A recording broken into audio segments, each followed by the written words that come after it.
മറ്റൊരു കാര്യം പറയാനുള്ളത്, ഇത് ഓൺലൈനിൽ ടെലികാസ്റ്റ് ചെയ്യുന്നുണ്ട്, അതിന് തടസ്സമൊന്നുമില്ല. ഞാൻ എൻ്റെ സന്ദേശങ്ങൾ നിങ്ങൾ യൂട്യൂബിലോ മറ്റേതെങ്കിലും സോഷ്യൽ മീഡിയ പ്ലാറ്റ്ഫോമിൽ ഇടുന്നതിന് തടസ്സമില്ല. എന്നാൽ ഒരു മാന്യമായ ശീർഷകം നിങ്ങളതിന് കൊടുത്തില്ലെങ്കിൽ അത് പ്രയാസമാണ്. കാരണം ഈ റീച്ച് കിട്ടാൻ വേണ്ടി പല ആളുകളും ഞാൻ ഒരിക്കലും പറയാത്ത ചില കാര്യങ്ങൾ മറ്റു മനുഷ്യരെ ആക്ഷേപിക്കുമാറ് അവിടെ എഴുതിയിട്ടു. ഒടിത്തോട്ടം അവരെ കണ്ടം വഴി ഓടിച്ചു. എന്നിട്ട് എൻ്റെ ഫോട്ടോയും കൂടി ഇട്ടാൽ അതുണ്ടാക്കുന്ന അവമതിപ്പ് വലുതാണ്. നിങ്ങൾക്കിത് പറഞ്ഞു പോയാൽ മതി, പിന്നാലെ ഞാൻ സമാധാനം പറഞ്ഞ് മടുക്കും. എൻ്റെ യോഗ്യമല്ലാത്ത നിലയിൽ ചെയ്യരുത് എന്നൊരപേക്ഷ. അത് ഇങ്ങനെയൊക്കെയുള്ള കാര്യങ്ങൾ കണ്ടാൽ റിപ്പോർട്ട് അടിയിച്ച് അത് പൂട്ടിക്കാനൊരു പ്രയാസമുള്ള കാര്യമല്ല. പിന്നെ ഞാൻ അങ്ങനെ ഒരാളല്ല. പാസല ശ്രീമാത്യോ കാവാലോ ഒന്നും അത് അനുവദിക്കുകയില്ല. നിങ്ങൾക്കിതൊക്കെ ചെയ്യാം, പക്ഷേ അന്തസ്സാർന്ന ഒരു ടൈറ്റിൽ, നമുക്ക് പ്രതിപക്ഷ ബഹുമാനം ഉണ്ടാവണം അല്ലേ? എതിർപക്ഷത്തുള്ളവരോടും ഗൗരവവും ആദരവും ഒക്കെ നിലനിർത്തി വേണം ഒരു ടൈറ്റിലിടാൻ. അടുത്ത കാലത്തൊരു ടൈറ്റിൽ കണ്ടു, 7 വർഷത്തെ മണിയറവാസം മധ്യാകാശത്തിൽ അനിൽക്കുരുത്തോട്ടം. ഞാൻ ഈ ബൈബിള് മൊത്തം വായിച്ചിട്ട് നമ്മൾ 7 കൊല്ലം ഇങ്ങനെ മധ്യാകാശത്തിൽ തങ്ങി നിൽക്കുമെന്ന് ഒരു വാക്യത്തിലും കണ്ടിട്ടില്ല. ആരെങ്കിലും കണ്ടെങ്കിൽ ഒന്ന് പറഞ്ഞു തരികയും വേണം. 7 വർഷം എന്ന് പറയുന്നത് കലണ്ടർ മനോരമയാണോ ഏതാണ് കാലക്കണക്ക്? മധ്യാകാശത്തിൽ നമ്മൾ നിൽക്കുമെന്ന് ബൈബിളിൽ കണ്ടിട്ടില്ല. അങ്ങനെ വിശ്വസിക്കുന്നതിന് കുഴപ്പമൊന്നുമില്ല. ഞാൻ പറയാത്തവ എൻ്റെ പേരിൽ ഇടുമ്പോൾ ഉള്ള ബുദ്ധിമുട്ടാണ്. എൻ്റെ അർത്ഥം നിങ്ങളിതെന്തെന്ന് കേട്ടിട്ട് വേണം ഒരു ടൈറ്റിലിടാൻ. അതാ ചില ആളുകൾ ഈ ലഘുലേഖ കൊടുക്കും, അവരത് വായിച്ചിട്ടില്ല എന്നാണ്. പിന്നെ നമ്മുടെ ഷാജു സി ജോസഫിൻ്റെ ഒരു പുസ്തക പ്രകാശനമായിരുന്നു കോതമംഗലത്ത്. ഞാൻ അവിടെ പോയിട്ട് വരിക. ഈ പുസ്തകത്തിന് അവതാരിയും കുറിപ്പ് എഴുതുമ്പോൾ ആൾ പുസ്തകം വായിക്കണ്ടേ? നിങ്ങൾ ഗവൺമെൻറ് ആശുപത്രിയുടെ മുമ്പിൽ നല്ലൊരു സേവനമാണ് ചെയ്യുന്നത്, ട്രാക്ട് കൊടുത്ത്. നിങ്ങളത് വായിക്കാതെ കൊടുത്താൽ അതിലൊരു ചോദ്യം ചോദിച്ചാൽ എന്ത് ചെയ്യും എന്നതുപോലൊരു കാര്യം ഉൾക്കൊണ്ട് വേണം കൊടുക്കാൻ. നിങ്ങൾ പോലും വായിക്കാത്ത സാധനം നാട്ടുകാരന് കൊടുത്തിട്ട് കാര്യമുണ്ട്. അതിന് വിലയിരുത്തണം, എന്താ ഇതിനകത്ത് കാര്യം. സന്തോഷമില്ല.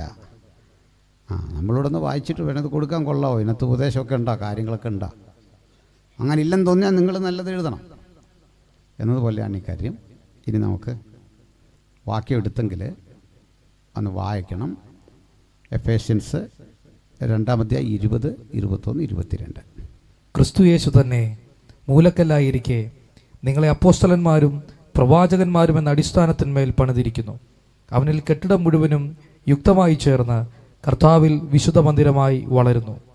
അവനിൽ നിങ്ങളെയും ദൈവത്തിൻ്റെ നിവാസമാകേണ്ടതിന് ആത്മാവിനാൽ ഒന്നിച്ച് പണിതു വരുന്നു. മതി.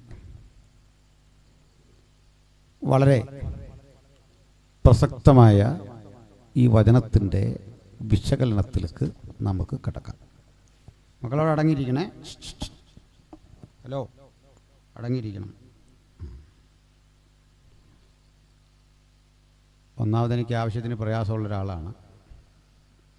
ആ കൂടെ നിങ്ങൾ എന്തുദ്ദേശമായി ഫ്രണ്ടിൽ ഇരിക്കുക എന്നുള്ള കാര്യം ഞാൻ കുറച്ച് നേരമായിട്ട് നോക്കുക. കല്ലൊക്കെ എടുക്കുകയും ചെയ്യുന്നുണ്ട്. അപ്പോൾ അതുകൊണ്ട് ഞാനിങ്ങനെ പരിസരമെല്ലാം നോക്കിയാണ് നിൽക്കുന്നത്. അപ്പം ആരെയും വിശ്വസിക്കാൻ വയ്യാത്തൊരു കാലമാണ്. Hallelujah, praise the Lord. അപ്പോൾ ഏകാഗ്രതയോടെ ശ്രദ്ധയോടെ നമുക്കിവിടെ ആയിരിക്കാം. ഈ ധൈര്യമൊക്കെ ഉണ്ടെന്ന് പറഞ്ഞാലും കിട്ടിക്കഴിഞ്ഞിട്ട് പറഞ്ഞിട്ട് കാര്യമുണ്ടോ? പാസ് അങ്ങനെ ഓരോ കാര്യങ്ങളൊക്കെ പറഞ്ഞ് ഞാൻ തന്നെ അത് എന്നെക്കുറിച്ചാണോ എന്ന് ഇങ്ങനെ ആലോചിക്കുകയായിരുന്നു എൻ്റെ അവസ്ഥ വെച്ച്. ഏതായാലും നമുക്കൊരു ആഴമേറിയ ഒരു ആത്മീയ ചിന്തയിലൂടെ ഒരുമിച്ച് പോകണം. പണ്ട് നമ്മൾ ഇറാൻ എന്ന് വിളിക്കുന്ന രാജ്യം, അത് പണ്ടറിയപ്പെട്ട പേര് പേർഷ്യ എന്നാണ്. പേർഷ്യ. ഇറാനിലെ മനുഷ്യർ പൊതുവെ നല്ല മനുഷ്യരായിരുന്നു. എൻ്റെ ബൈബിൾ അവരെ പറഞ്ഞത് ചരിത്രത്തിൻ്റെ ഹൃദയമെന്നാണ്. തലയേക്കാൾ വലുതാണ് ഹൃദയം. ബുദ്ധി ഉണ്ടായിട്ട് കാര്യമില്ല, ഹൃദയം കൂടെ വേണമല്ലേ, സ്നേഹിക്കുന്ന പരിഗണിക്കുന്ന ഹൃദയം. നല്ല മനുഷ്യരായിരുന്നു. അപ്പോൾ അവർ മറ്റാർക്കും ഒരു പ്രശ്നവുമില്ലാതെ അവിടെ വന്നവരെ സ്വീകരിച്ചും ഉൾക്കൊണ്ടും ഒക്കെ പോകുന്ന ഒരു സംസ്കാരമായിരുന്നു. അവരേക ദൈവത്തിൽ വിശ്വസിച്ച മനുഷ്യരാണ്. അവരുടെ മത വീക്ഷണമനുസരിച്ച് ഏക ദൈവം. ആ ഏക ദൈവത്തിന് പാർസികൾ അഥവാ പേർഷ്യക്കാരിട്ട പേര് അഹൂര മസ്ദ എന്നായിരുന്നു. ചുരുക്കി പറയും അഹൂര. ഇരുട്ടിൻ്റെ ദേവനുണ്ട്, അത് പൈശാചിക ശക്തിയാണ്. വെളിച്ചത്തിൻ്റെ ദേവനുണ്ട്, അത് അഹൂരമസ്തയാണ്. ധാർമ്മിക ജീവിതത്തിനും മനുഷ്യത്വത്തിനും ഒക്കെ പ്രാധാന്യം കൊടുത്ത അവർക്കിടയിലേക്ക് ക്രിസ്തുവിന് 2000 ആണ്ട് മുമ്പ് കുറേ യഹൂദന്മാർ ചിതറിപ്പാർത്ത് അവിടെ വന്നു. ജൂതൻ പണ്ടേ ഇങ്ങനെ ലോകസഞ്ചാരികളാണ്. ഈ വന്ന മനുഷ്യരുമായിട്ട് ഇവർക്ക് നല്ല സമ്പർക്കം. കാരണം ജൂതന്മാരും ഏകദൈവത്തിൽ വിശ്വസിക്കുന്നു, ഇവരും ഏകദൈവത്തിൽ വിശ്വസിക്കുന്നു. ഉയർന്ന ധാർമ്മിക പ്രമാണങ്ങൾ ഇരുകൂട്ടർക്കുണ്ട്. അതുകൊണ്ട് ഇവർ സമരസപ്പെടാൻ, ചേർന്ന് പോകാൻ എളുപ്പമായിരുന്നു. ഇന്നെന്ന പോലെ ഈ ഭൂമിയുടെ ഉടമസ്ഥതയൊന്നും വ്യക്തികൾക്കില്ല, രാജാവിനാണ്. ജോലിക്കായി, വ്യാപാരത്തിനായി അല്ലെങ്കിൽ പരദേശികളായി വരുന്ന ഈ മനുഷ്യർ മറ്റു കുഴപ്പക്കാരല്ലെങ്കിൽ ഉൾക്കൊണ്ടു പോവുക ലോകരാഷ്ട്രങ്ങളുടെ ഒരു രീതിയാണ്. പക്ഷെ അധികം താമസിക്കാതെ മറ്റു പല നാടുകളിലൂടെ യാത്ര ചെയ്ത് കന്നുകാലികളെ തീറ്റി വന്ന ഒരു ജനസഞ്ചയം ഇവിടെ വന്ന് പാർത്തു. അവർ ഈ രണ്ടു കൂട്ടരിൽ നിന്ന് വിഭിന്ന. അവരുടെ ധാർമ്മിക ജീവിതം വളരെ തകർന്നതാണ്. അധർമ്മമാണ് അവരുടെ ജീവിത ചിന്തയുടെ ആധാരം. ചിലത് നമുക്ക് പൊതുജന സമക്ഷം പറയാൻ വയ്യ. അവർ മനുഷ്യ അവയവങ്ങളെ പൂജിച്ചു, മൃഗങ്ങളുടെ അവയവങ്ങളെ പൂജിച്ചു. അവരേറ്റവും തരംതാണ നികൃഷ്ടമായ ജീവിതചര്യകൾ സമൂഹത്തിൽ പടർത്തി. അതിനവർക്ക് യാതൊരു ലജ്ജയുമില്ല. കാരണം അപ്പൻ, അമ്മ, സഹോദരങ്ങൾ, ഇത്തരം സങ്കല്പങ്ങളില്ലാത്ത ഒരു ജനത. അവർക്കറിയില്ല എന്താണ് അധർമ്മം, അവർക്കറിയില്ല എന്താണ് തിന്മ. അത് ഈ ജൂതന്മാരുടെയും അവിടെ പാർത്തിരുന്ന പാർസികളുടെയും എതിർപ്പിന് കാരണമായി. ഇവർ തമ്മിൽ വലിയ സംഘർഷമായി.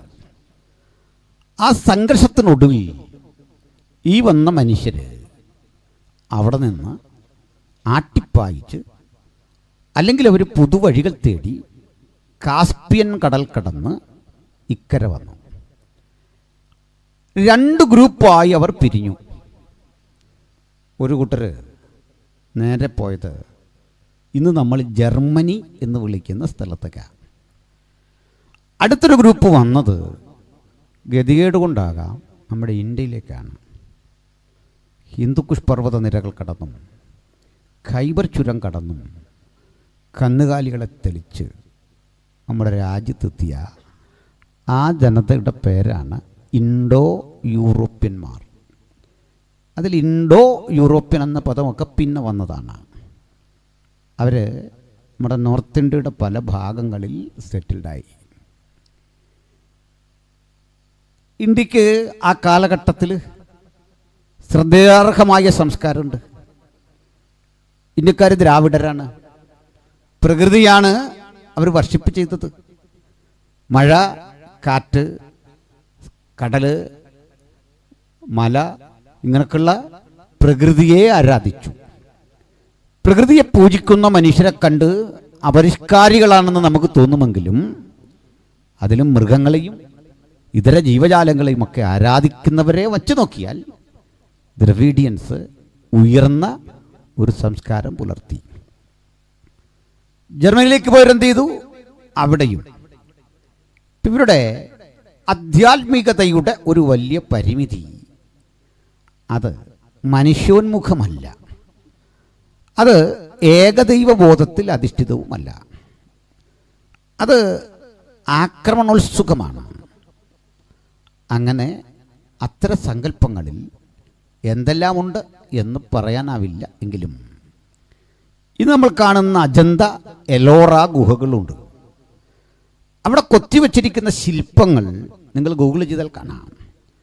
തികച്ചും അധർമ്മം നിറഞ്ഞ പ്രവൃത്തികൾ, മൃഗങ്ങളുടെ മനുഷ്യരുടെ ഒക്കെ പ്രവൃത്തികൾ ഈ ശില്പങ്ങളായി കൊത്തിവെച്ചത് ഈ വന്ന മനുഷ്യരാണ്. ഇവരെ സംബന്ധിച്ചിടത്തോളം ഇതൊരു തെറ്റല്ല. ഇത്യാദി കർമ്മങ്ങൾ കൊണ്ട് ഇന്ത്യ അതുവരെ അനുഭവിച്ചു പോന്നിരുന്ന ഒരു സംശുദ്ധ സംസ്കാരത്തെ മിശ്രണം ചെയ്ത് ഉന്മൂലനം ചെയ്ത് ഒരു ജനത ഈ രാജ്യത്തെ വിഴുങ്ങി. ഇതേ സമയത്ത് ഇവർ പോയ വഴിക്കെല്ലാം ഇത്തരം ചില രീതികൾ അവലംബിച്ച് വന്ന വഴിക്കുള്ള ഒരു ഭൂപ്രദേശത്തിൻ്റെ പേരാണ് ഈ എഫസോസ്. മനസ്സിലായോ? ആ ലേഖനത്തിലേക്ക് വരാനാ. എഫസോസ്. ഈ എഫസോസിൽ അവർക്കൊരു ദേശാധിപശക്തി ഉണ്ടായിരുന്നു. ആ ദേശാധിപശക്തി സ്ത്രൈണഭാവമുള്ള ഒരു ദേവതയായിരുന്നു. എഫസോസിലെ ആ ദേവതയുടെ പേര് ബൈബിളിലുണ്ട്, അർത്തമീസ്. ഈ അർത്തമീസിനെ പറ്റി അപ്പോസ്തല പ്രവൃത്തിയിൽ പരാമർശമുണ്ട്. അർത്തമീസ് എന്നറിയപ്പെടുന്ന ഈ ദേവതയുടെ പ്രത്യേകത, അത് അവരുടെ വിസ്തൃതമായ ഒരു ആരാധനാ സമുച്ചയം പട്ടണത്തോട് ചേർന്നുണ്ടായിരുന്നു. ആ പട്ടണത്തിലുള്ള അർത്തമീസിൻ്റെ ദേവാലയത്തിൽ ഒരു വലിയ വെണ്ണക്കൽ ശില്പമുണ്ടായിരുന്നു. ആ വെണ്ണക്കൽ ശില്പത്തിൻ്റെ പ്രത്യേകതയും നമുക്ക് വേണ്ട വിധം പൊതുജന സമക്ഷം വിവരിച്ചുകൂടാ. ഒരു നഗ്ന സ്ത്രീ പ്രതിമ, അതും ഭീമാകാര രൂപമാണ്. ഈ ബിംബത്തിൻ്റെ ഭീമാകാര രൂപം കണ്ട് ആളുകൾ പറഞ്ഞു, ഇത് മനുഷ്യൻ കൊത്തിയതൊന്നുമല്ല, മറിച്ച് ഇത് സ്വർഗത്തിലിരുന്ന ഒരു സ്വർഗീയ രാജ്ഞി ഭൂമിയിലേക്ക് വന്നതാ. മലയാളം ബൈബിളിൽ കിടക്കുന്നു, അവൾ ദ്യോവിൽ നിന്ന് വീണു. ദ്യോവ് അർത്ഥം ആകാശം. ആകാശത്ത് നിന്ന് വീണവൾ എന്ന അർത്ഥത്തിൽ അവൾക്ക് ആകാശരാജ്ഞി എന്ന് പേർ വന്നു. ആകാശരാജ്ഞി എന്ന് വിളിച്ചു പോരുന്ന ഈ അർത്തമീസിനെ ആരാധിക്കുന്ന ഈ ദേവാലയ സമുച്ചയത്തിന് ഒരു പ്രത്യേകത ഉണ്ടായിരുന്നു. അവിടെ ആ ഔദ്യോഗികമായ കർമ്മങ്ങൾ നിർവഹിക്കുന്നവരൊക്കെ തന്നെ സ്ത്രീകളായിരുന്നു. സ്ത്രീയാണ് പ്രതിഷ്ഠ, സ്ത്രീയാണ് കർമ്മി അഥവാ പുരോഹിത ശുശ്രൂഷ ചെയ്യുന്നത്. അതിന് കീഴിൽ നിരവധി സ്ത്രീകൾ സഹായികളായി വർത്തിച്ചു. ഒരു ഘട്ടത്തിൽ അവരുടെ അംഗസംഖ്യ 16,000-ലധികം വരുമായിരുന്നു.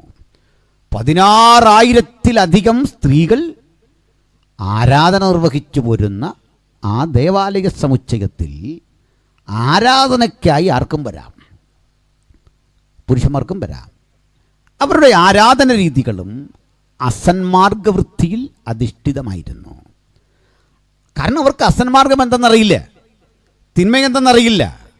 അതൊരു നാച്ചുറൽ പ്രക്രിയയായി കരുതുകയും അങ്ങനെ ദുർമാർഗത്തിൽ കുട്ടികൾ ജനിച്ചാൽ കുട്ടി പെണ്ണെങ്കിൽ ഈ ദേവാലയത്തിൽ എടുക്കും. അവൾ വീണ്ടും ഇതിനകത്ത് പ്രായമാകുന്ന മുറയ്ക്കനുസരിച്ച് അധർമ്മം നിറഞ്ഞ ജീവിതത്തിൽ തുടരും. ആൺകുട്ടികളുടെ കാര്യമാണ് കഷ്ടം.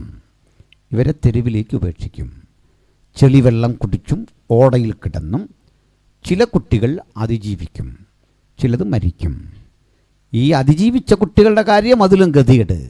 കാരണം ഇവർ ഭക്ഷണത്തിന് വേണ്ടി, പരിഗണനയ്ക്ക് വേണ്ടി തെരുവോരങ്ങളിലൊക്കെ സഞ്ചരിക്കും.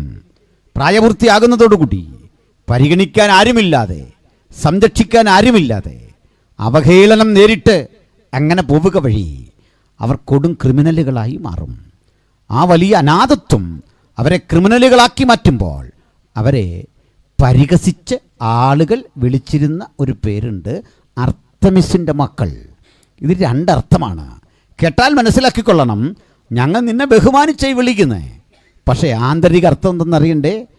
അമ്മയുടെ പേര് പറഞ്ഞ്, അർത്തമിസിൻ്റെ പേര് പറഞ്ഞ് ഈ കുട്ടികളെ അടയാളപ്പെടുത്തുമ്പോൾ പൈതൃകമേതെന്ന് അറിയാത്ത, അപ്പൻ്റെ സഹജ സ്വഭാവത്തോട് ബന്ധമില്ലാത്ത കുട്ടികളെന്ന നിലയിൽ അവഹേളനം നേരിടുകയും ഇവർ തെമ്മാടികളായി, അക്രമികളായി, കൊടും ക്രിമിനലുകളായി ചില ഘട്ടങ്ങളിൽ പെരുമാറുകയും ചെയ്യും.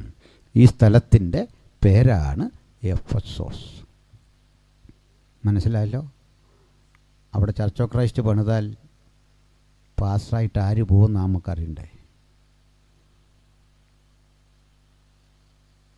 എല്ലാവരോടും കൂടെ ചോദിച്ചേ, ഇവിടെ പോയി വർക്ക് ചെയ്യണമെന്ന്. എന്ത് ചെയ്യും? ഇതാണ് അപ്പോസ്തലനെ ചൂണ്ടിക്കാണിച്ചിട്ട് അങ്ങോട്ട് പോകാൻ. എഫെസോസിൽ അവിടെ ചെല്ലണം. എന്തിനാ അവിടെ ചെല്ലുന്നത്? ഇലയ്ക്കും ഉള്ളിനും കേടില്ലാതെ അവിടെ എന്തെങ്കിലും ചെയ്തു പോകാനല്ല നമ്മളെ വിട്ടത്. ഈ അധർമ്മത്തിനെതിരെ യുദ്ധം, അനീതിക്കെതിരെ യുദ്ധം, ഇരുട്ടിനെതിരെ യുദ്ധം, അന്ധകാര ശക്തികൾക്കെതിരെ യുദ്ധം. അതിന് നമ്മുടെ മക്കളൊരായുധം തന്നു, വിശുദ്ധ തിരുവെഴുത്ത്. അതിന് നമുക്ക് വേണ്ട ഇന്ധനം പകർന്നു ദൈവത്തിൻ്റെ പരിശുദ്ധാത്മാവ്. അതിന് നമുക്ക് വേണ്ട പ്രചോദനം തന്ന് നമ്മുടെ യജമാനൻ മുൻപടയായി കടന്നുപോയി. അവിടുത്തെ പേരാണ് കർത്താവായ യേശു ക്രിസ്തു. ഇന്ന് രാത്രി യേശു സാന്നിധ്യം നമ്മുടെ മധ്യത്തിലുണ്ട്. ഏത് അധർമ്മത്തെയും തച്ചുടച്ച് ജയം നൽകുവാൻ കഴിയുന്ന നസ്രായനായ യേശു ക്രിസ്തു എന്ന ദൈവപുത്രനെ എഫെസോസുകാരുടെ മധ്യത്തിൽ എങ്ങനെ പൗലോസ് ഉയർത്തിയോ അതേ ശക്തിയോടെ, അതേ ബലത്തോട് ഉയർത്തിക്കൊണ്ട് നമുക്കും പറയാം, മറ്റൊരുവരിലും രക്ഷയില്ല. നാം രക്ഷിക്കപ്പെടുവാൻ ആകാശത്തിന് കീഴിൽ മനുഷ്യരുടെ ഇടയിൽ നൽകപ്പെട്ട ഒരേ ഒരു നാമം നമ്മുടെ കർത്താവായ യേശു ക്രിസ്തുവിൻ്റെ നാമം. അങ്ങനെ ഇത്രയൊക്കെ പറ്റുള്ളൂ. ഇവിടെ ഒരു എഫക്റ്റൊക്കെ ഞാനൊരു 3 ദിവസമായി ഈ ടൈപ്പ് മൈക്കിൽ കൂടെ തന്നെ പറഞ്ഞു വരിക. എനിക്കൊരു പോരാട്ടമാണ്. സ്തോത്രം. ഇതൊക്കെ ഒത്തിരി ബെറ്ററാണ്. മിനിഞ്ഞാന്നൊടത്ത് പോയിട്ട് ഈ വായുഗുളികപ്പെട്ടി ഈ ടൈപ്പിൽ കൂടെ പറയേണ്ടി വന്നു. അതിന് പുറത്ത് അതിൽ നല്ലത് കഴിഞ്ഞ 2 ദിവസം മുമ്പ് പുറത്ത് പോയി. അവിടെ ഒരു പയ്യൻ്റെ ഇതെല്ലാം ഉണ്ട്, ഈ ടാബൊക്കെ ഉണ്ട്. അവനതും കൊണ്ട് ഇവിടെ കയറി ഇരുന്നു. ഏതാണ്ടെല്ലാം ചെയ്യുന്ന പോലെ കാണിക്കുന്നുണ്ട്. പക്ഷേ നമ്മൾ ഈ വിടുതൽ കൊടുക്കുന്ന പോലെ ഇപ്പം നടക്കുമെന്ന് പറയും. എന്നാന്നും ആർക്കറിയില്ല. ചുരുക്കി പറഞ്ഞാൽ ഈ സ്ട്രെയിൻ ചെയ്യാൻ പാട്ടുകാരെയും പ്രസംഗരെയും അനുവദിക്കുക. ഇതൊന്ന് തുറന്നു വിടും, ഒരു കുഴപ്പവും വരത്തില്ല, പോത്തൊന്നുമില്ല. പോയാൽ നമുക്ക് കിട്ടും. ദൈവനാമത്തിൽ പോകുന്നതെല്ലാം 100 ഇരട്ടി കിട്ടുമെന്നാണ് വയലിൽ എഴുതിയിരിക്കുന്നത്.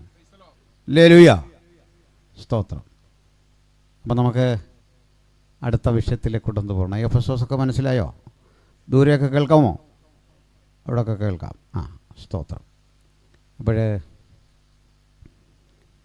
ഈ സ്ഥലത്ത് പോയി പ്രവർത്തിക്കപ്പാടാ.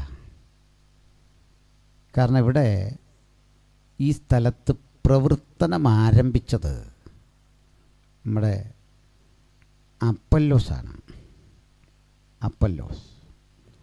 അപ്പല്ലോസിന് 3 കഥാപാത്രങ്ങളെ പുതുനിയമത്തിൽ ശ്രദ്ധേയരാണ്. പൗലോസ്, ബർന്നബാസ്, അപ്പല്ലോസ്. ഇതിന് പാരലായി അപ്പുറത്ത് 3 പേരുണ്ട്. പത്രോസ്, യോഹന്നാൻ, യാക്കോബ്. 70 പേരടങ്ങുന്ന യേശുവിൻ്റെ ശിഷ്യഗണങ്ങളിൽ നിന്ന് തിരഞ്ഞെടുക്കപ്പെട്ട 12 പേർ. ആ 12 പേർക്കിടയിൽ നിന്ന് സവിശേഷമായ ദൗത്യത്തിനായി തിരഞ്ഞെടുക്കപ്പെട്ട 3 പേര്. അവരൊക്കെ വലിയ വലിയ പ്രവൃത്തി ചെയ്തെങ്കിലും നമ്മൾ പിന്നെ കണ്ടത് പൗലോസും അനുഗാമികളും ചേർന്ന് ഈ മിനിസ്ട്രി ശക്തിപ്പെടുത്തി പോകുന്ന കാഴ്ചയാണ്. ആ കൂടെ പൗലോസിന് കിട്ടിയ 3 ഉജ്ജ്വലരായ അല്ലെങ്കിൽ 2 ഉജ്ജ്വലരായ കമ്പാനിയൻസ്, സഹപ്രവർത്തകരായിരുന്നു ബർന്നബാസും അപ്പല്ലോസും. പക്ഷെ ഞാൻ പറയാം, അവർ ഒരുമിച്ച് പ്രവർത്തിക്കാതിരിക്കുക നല്ലേ. അതിൻ്റെ കാരണം നമുക്ക് ഈ 3-ൽ ആരിൽ നിന്ന് കേൾക്കണം എന്നുള്ള ആശങ്ക വരും. അതുപോലെ കാലിബറാണ്, അതുപോലത്തെ ശക്തിയായ ശുശ്രൂഷയാണ്. ഒരാളെപ്പറ്റി പറയാണ്, അവൻ അവരെ മിണ്ടാതാക്കി. കേൾവിക്കാരനെ ചോദ്യമുനകൾ ഉന്നയിച്ചുകൊണ്ട് എതിരെ വരുന്നവനെ മിണ്ടാതാക്കി. അടുത്തവൻ്റെ കാര്യം പറയാണ്, ക്രിസ്തു തന്നെ ദൈവപുത്രനെന്ന് തെളിയിച്ചു. പിന്നാലെ വരുന്നവൻ്റെ അടുത്ത കാര്യം പറയുക, അവരെ പരസ്യമായി ഖണ്ഡിച്ചു കളഞ്ഞു. ഇപ്പോൾ ഒരാൾ ഖണ്ഡിക്കും, ഒരാൾ അവരെ മിണ്ടാതാക്കും, ഒരാൾ ക്രിസ്തു തന്നെ ദൈവപുത്രനെന്ന് തെളിയിക്കും. അതാ ഇവർ 3 പേരുടെ കൂടിയുള്ള സ്ഥിതി ആലോചിച്ച്. ആ കൂടെ ഉള്ളൊരു കരുത്തൻ്റെ പേരാണ് അപ്പല്ലോസ്. തിരുവെഴുത്തിൽ അഗാധ വൈഭവമുള്ള ഒരു മനുഷ്യൻ. മാത്രമല്ല അദ്ദേഹത്തിൻ്റെ നാടുണ്ട് അലക്സാണ്ട്രിയ. അലക്സാണ്ട്രിയയിലാണ് ഈ ബൈബിളിൻ്റെ കയ്യെഴുത്ത് പ്രതികൾ ഉണ്ടായിരുന്നത്. യേശുവിൻ്റെ കാലഘട്ടത്തിൽ തന്നെ പഴയ നിയമത്തിൻ്റെ കയ്യെഴുത്ത് പ്രതികൾ സൂക്ഷിക്കുന്ന പടുകുറ്റൻ ലൈബ്രറി നിലനിന്നിരുന്ന സ്ഥലമാണ് അലക്സാണ്ട്രിയ. ഇതൊക്കെ നമ്മൾ ഖലീഫ ഉമറിൻ്റെ കാലത്ത് തീയിട്ട് കത്തിച്ചു. ഈ ഖലീഫ ഉമർ ഒരു വലിയ സൈന്യത്തെ നയിച്ച് അവിടെ ചെല്ലുമ്പോഴേക്കും ബൈബിളിൻ്റെ കയ്യെഴുത്ത് പ്രതികളടക്കം വച്ചിരുന്ന അലക്സാണ്ട്രിയയിലെ ലൈബ്രറി തീയിട്ട് ആ തീ കൊണ്ട് ചൂടുവെള്ളം ഉണ്ടാക്കി കുളിച്ചു പടയാളികൾ. ആ ഗ്രന്ഥച്ചുരുളുകൾ കൊണ്ടുവന്നിട്ട് എന്തെല്ലാം ചെയ്യാമോ അതെല്ലാം ചെയ്ത് കത്തിച്ചിട്ട് നീണ്ട 2 മാസം നിന്ന് കത്തിയെന്നാണ്. എന്നിട്ടും തീ അണഞ്ഞില്ല. അങ്ങനെ നീറി കത്തിക്കൊണ്ടിരുന്നു. പക്ഷെ അതുകൊണ്ടൊന്നും ഈ ബൈബിളും അതിൻ്റെ എഴുത്തുകാരും കീഴടങ്ങിയില്ല. ഒരു തീക്കും ദഹിപ്പിക്കാൻ കഴിയാത്ത വിശുദ്ധന്മാർക്കൊരിക്കലായി വരമേൽപ്പിച്ച അതിവിശ്വത്വ വിശ്വാസത്തിൻ്റെ വക്താക്കൾക്ക് നേരെ ഏതുതരം വെല്ലുവിളികൾ കടന്നു വന്നാലും അതിജീവിക്കാൻ കഴിയുമെന്ന തെളിവാ ലോകത്തിൻ്റെ 5 വൻകരകളിലും ഈ ഗ്രന്ഥവും അതിൻ്റെ പ്രചാരകരും നേരിട്ട വെല്ലുവിളികൾ. സ്തോത്രം. ഇത്തരം ഒരു സ്ഥലത്ത് എഫസോസിൽ അപ്പല്ലോസ് പ്രസംഗിച്ചു, പ്രവർത്തിച്ചു, കുറേ മനുഷ്യരെ കിട്ടി. ഇതെവിടെ നിന്ന് വന്നവരെന്നറിയണ്ടേ? ഈ മുമ്പ് പറഞ്ഞ കുട്ടികളില്ലേ, തെരുവോരത്ത് കഴിയുന്ന ഇത്തരം മനുഷ്യർ. അർത്തിമീസിൻ്റെ ക്ഷേത്ര സമുച്ചയത്തിൽ സുദീർഘനാളുകളായി കഴിഞ്ഞു പോന്ന, അടിമകളായി കഴിഞ്ഞു പോന്നിരുന്ന അവിടുത്തെ ഒരുവിധപ്പെട്ട സ്ത്രീകൾ ആ നാട്ടിൽ പ്രത്യക്ഷമായും പരോക്ഷമായും അർത്തമീസിൻ്റെ ഈ ആലയവുമായി ബന്ധപ്പെട്ടുള്ള വ്യാപാരകർമ്മങ്ങളിൽ ഏർപ്പെടാത്ത ആരുമില്ല. ഇവരിൽ ഒരു ചെറിയ സമൂഹം യേശുവിനറിഞ്ഞ് വരുമ്പോൾ അവർക്കൊരാശങ്ക. ഇത്രയും വലിയ മക്കളെ സംസാരിക്കല്ലേ, ഒന്നാമത് സൗണ്ടൊക്കെ കുറവാണ്, പാട്ട് നമുക്ക് പാടാം, ഞാനിവിടെ കൂടാം. അപ്പോൾ ഞാനൊരു വിധത്തിൽ എമ്മാരെ ഇവിടെ ഇരുത്തിയേക്കുന്നത്. അപ്പോൾ തലയാവനിൽ നിന്നല്ലോ ശരീരം മുഴുവൻ എന്ന് പറഞ്ഞല്ലേ, തലകളെല്ലാം കൂടി ഇങ്ങനെ ഉടങ്ങി എന്ത് ചെയ്യും? അപ്പോൾ ഈ ദേവാലയ പരിസരത്ത് ഇങ്ങനെ കൂടിയ ദുർബലരായ കുറേ മനുഷ്യരോട് ഒരു ചർച്ച, അതിനെ നയിക്കാനൊരു അപ്പല്ലോസ്. അങ്ങനെയൊക്കെ ആ ചർച്ചിൽ ഒരു ഭാര്യയും ഭർത്താവും കൂടി ആരാധനയ്ക്ക് ചെന്നു. അവരുടെ പേരും നമ്മളറിയും, അക്കില്ലാസും പ്രിസ്കില്ലയും. അങ്ങനെ 2 പേര്. നമ്മളിവരുടെ പേര് ആകപ്പാടെ കേൾക്കുന്ന കല്യാണത്തിൻ്റെ അന്നാ അപ്പച്ചൻ വാഴ്ത്തി അനുഗ്രഹിക്കും ഇവരെ വെച്ചല്ലേ. അക്കില്ലോസിനോട് കൂടെ പ്രിസ്കില്ലേ ആ വൈബ്രേഷനൊക്കെ ഇട്ട് അല്ലേ, അങ്ങനെ പിടിച്ച് അല്ലേ, അങ്ങനെയാണ് ഈ ആശീർവദിക്കുന്നത്. അപ്പോൾ ഈ 2 പേരോട് ഇവിടെ ചെന്നു എഫസോസ് ചർച്ച്. അപ്പല്ലോസ് തിരുവെഴുത്തിൻ്റെ മർമ്മം അങ്ങോട്ട് തെളിയിച്ചു കൊണ്ടുവരിക. വചനത്തിൻ്റെ ആരും കണ്ടുപിടിക്കാത്ത പൊരുളുകളിലൂടെ ഭക്തൻ അങ്ങോട്ട് യാത്ര ചെയ്ത് ചെല്ലുക. അങ്ങോട്ട് ചെല്ലുമ്പോൾ അക്കില്ലാസിനും പ്രിസ്കില്ലയ്ക്കും ഒഴികെ ആർക്കും ഒന്നും മനസ്സിലായില്ല. അവരെന്തോ കേട്ട പോലെ ഇവിടെ ഇരിപ്പുണ്ട്, ഒരു സന്തോഷമൊക്കെ ഉണ്ട്, പക്ഷെ ആഴമില്ല. അവരുടെ മാത്രം കുഴപ്പമില്ല. പണ്ട് പത്രോസിനും ശിഷ്യന്മാർക്കും അല്ല ഈ പ്രശ്നം ഉണ്ടായിരുന്നു. നമ്മളെ കർത്താവ് ക്ലാസ് എടുത്തപ്പോൾ പോലും ആത്മസ്പർശം അവർക്കങ്ങോട്ട് കിട്ടണില്ല. തെളിവുണ്ടെന്ന് കർത്താവ് ഒരിക്കൽ പറഞ്ഞു, പരീശന്മാരുടെ പുളിച്ച മാവിനെ സൂക്ഷിക്കണം. പാസ്റ്റർ സുഹൃത്തു രാവിലെ പൊറോട്ട ഉണ്ടാക്കിയ പാളിപ്പോയി കാണും. ഇതാണ് ഈ പറഞ്ഞത്. അപ്പോൾ ആര് പറഞ്ഞാലും ആത്മീകമായത് മനസ്സിലാക്കാൻ കഴിയണമെങ്കിൽ ആത്മനിറവിനെ കൈക്കൊള്ളണം. ഹല്ലേലൂയ. എങ്കിലേ മനസ്സിലാവൂ. അതെല്ലാവർക്കും തരാൻ ദൈവം സർവശക്തനാണ്. ഹല്ലേലൂയ. അതുകൊണ്ട് ചില ആളുകൾക്ക് ബൈബിളിൻ്റെ പൊരുൾ പിടികിട്ടാത്തതാ. എഴുതപ്പെട്ട ആത്മാവിൽ അതിനെ ഗ്രഹിക്കണം. ഹല്ലേലൂയ. സ്തോത്രം. ഒരു ഉദാഹരണം ഞാൻ പറയാം. നമ്മുടെ കർത്താവ് ഒരു കനാന്യ സ്ത്രീ ഒരിക്കൽ വന്നു. അപ്പോൾ യേശുവിനോട് ഇങ്ങനെ സംസാരിക്കുമ്പോൾ കർത്താവ് പറഞ്ഞു, മക്കൾക്കുള്ള അപ്പം നായ്ക്കുട്ടികൾക്ക് കൊടുക്കൂല. ഇത്ര എടുത്തിട്ട് യുക്തിവാദികളൊക്കെ ഞങ്ങളുടെ ഇരിക്കും കണ്ടോ, ഒരു കനാന്യ സ്ത്രീയെ കയറി നായ്ക്കുട്ടി. അയാളുടെ കുഴപ്പമില്ല, അയാൾ അത്രേ ശ്രദ്ധിച്ചുള്ളൂ. ഞാൻ ചോദിച്ചാൽ എൻ്റെ കോൺവെർസേഷൻ പഠിച്ചോ, അത് തീരുന്നെങ്ങനെ? ആ സ്ത്രീയെ അവരുടെ മുമ്പിൽ നിർത്തിയിട്ട് പരീശപ്രമുഖരോടും ശാസ്ത്രിമാരെല്ലാം നിർത്തിയിട്ട് പറയാ, ഇവൾ ആരാന്ന് മനസ്സിലായോ? അവൾക്ക് വിലയും നിലയും മാന്യതയും വർദ്ധിപ്പിച്ചു കൊടുത്തു. അവളെപ്പോലെ ആകണം എന്ന് പഠിപ്പിച്ച ആ ഗുരുവിൻ്റെ സന്ദേശത്തോളം പുറമേ നിന്ന് കേട്ടാൽ ഇത് പിടികിട്ടത്തില്ല. ശരിയല്ലേ? അച്ചടിക്ക് ഒരാൾ എന്നോട് നമ്മുടെ ആരാധനയെക്കുറിച്ച് പറഞ്ഞു, ഇതൊരു ചന്ത പോലെയാണ്. നിങ്ങളെല്ലാം ആരാ? ആരാധനയെല്ലാം ചന്തത്തരം. ഞാൻ ആ അവഹേളനം സന്തോഷത്തോടെ സ്വീകരിച്ചു, ഇപ്പോഴും സ്വീകരിക്കുകയാണ്. അങ്ങനെയാണോ? ചന്ത പോലാണോ നമ്മുടെ ആരാധന? ആണെന്നോ അല്ലെന്നോ? ആണെന്ന് വിശ്വസിക്കുന്ന ഒരാളാണ് ഞാൻ. 100% ആത്മാർത്ഥമായിട്ട് പറയാം. റാന്നി ചന്തയിൽ പോയിട്ടുണ്ടോ? അടുത്ത് റാന്നിയുണ്ടോ? ഇപ്പോൾ ഒന്നുമില്ല. ചന്തയ്ക്കകത്ത് കയറി നോക്ക്. നാരങ്ങ വിൽക്കുന്നവൻ അത് വിൽക്കുന്നു, തക്കാളി വിൽക്കുന്നവൻ അത് വിൽക്കുന്നു, വാഴക്കൊല വിൽക്കുന്നവൻ അത് വിൽക്കുന്നു. നമുക്കുണ്ടോ വല്ലതും വിൽക്കാനുണ്ട്, അവനത് വാങ്ങുന്നു, ക്യാഷ് വാങ്ങുന്നു, നമ്മളാവശ്യമുള്ളത് വാങ്ങുന്നു, പോകുന്നു. ദൂരെ നിൽക്കുന്നവന് ഒരേരപ്പ്, അകത്ത് കടന്നവന് ഈ നല്ല സംഭാഷണം. ഇതാ പറഞ്ഞേ, ശരിയാണോ? അകത്ത് കയറിയവനെ ഈ പാട്ടും പ്രാർത്ഥനയും വചനധ്യാനമല്ല, ഒരു വലിയ സംഭാഷണം മുകളിലേക്ക്. ഈ ബന്ധം നശിക്കുന്നിടത്ത് നമ്മൾ ബാക്കിയില്ല. അതുകൊണ്ട് ആ ഉദാഹരണം ഹൃദയംഗമായിട്ട് ഞാൻ ഏറ്റെടുത്തെന്ന് പറഞ്ഞു. രണ്ടാമതൊരു കാര്യങ്ങളുണ്ടേ, നമുക്ക് നമ്മുടെ രീതി, നമ്മുടെ നാട്ടിലൊക്കെ ഒരു രീതി, ഈ ചന്തയിലിരുന്ന് വ്യാപാരം ചെയ്യുന്ന മനുഷ്യനെന്തോ കുറഞ്ഞ ആളാണെന്ന്.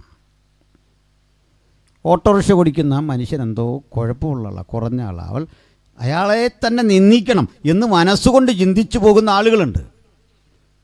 അതുകൊണ്ട് ചില ആളുകൾ റാന്നി ഇവിടെ വന്നു, അയാൾ പറഞ്ഞപ്പോൾ 10 രൂപ കൂടിപ്പോയി, മറ്റവും 10 രൂപ കുറച്ചാണ്.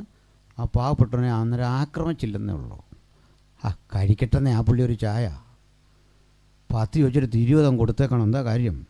അയാൾ ഈ നാട്ടിൽ ഏറ്റവും വലിയ തട്ടിപ്പുകാരനല്ല. അയാൾ ഇല്ലെങ്കിലൊന്ന് ആലോചിച്ച് നമ്മൾ എങ്ങനെ ഇവിടെ വരും? സന്തോഷമില്ല. ഞാൻ ഇടയ്ക്കൊരു കാര്യം കൂടെ പറഞ്ഞു, നിങ്ങളെ പിണങ്ങുമെന്നറിയില്ല. ഇന്നലെ ഒരിടത്ത് പറഞ്ഞു, എൻ്റെ വൈഫ് ഇത് കേട്ടും അടുത്ത് കാണും. ഒരമ്മച്ചി നാളുകൾക്കപ്പുറത്ത് എൻ്റെ കയ്യിൽ വന്ന് പറഞ്ഞൊരു പരാതിയാണ്. നാട്ടിലെ മെമ്പർ ഒരു പണി തന്നെന്ന് പറഞ്ഞു. എന്താണ്? എൻ്റെ APL കാർഡ് BPL മാറ്റി APL ആക്കിയത്. ആ പറഞ്ഞ അമ്മച്ചി അത് പണിയല്ല, ദാരിദ്ര്യം മാറാൻ അമ്മച്ചി പ്രാർത്ഥിച്ചപ്പോൾ ദൈവം ഇടപെട്ടതിൻ്റെ ഒരു തെളിവാണ്. അമ്മച്ചി അവിടെ നിന്ന് അങ്ങ് ആത്മാവിലായി കളഞ്ഞു. എനിക്ക് APL മതി എന്ന് പറഞ്ഞു. അതേന്നെ, നമുക്കും ഇങ്ങനൊരു മാറ്റം ഉണ്ടാകണമെന്ന്. ഇവിടെ ഇരിക്കുന്നവർക്കിടയിൽ ഇപ്പോൾ ഈ 2 രൂപയുടെ അരി വാങ്ങേണ്ട ആരുമില്ല.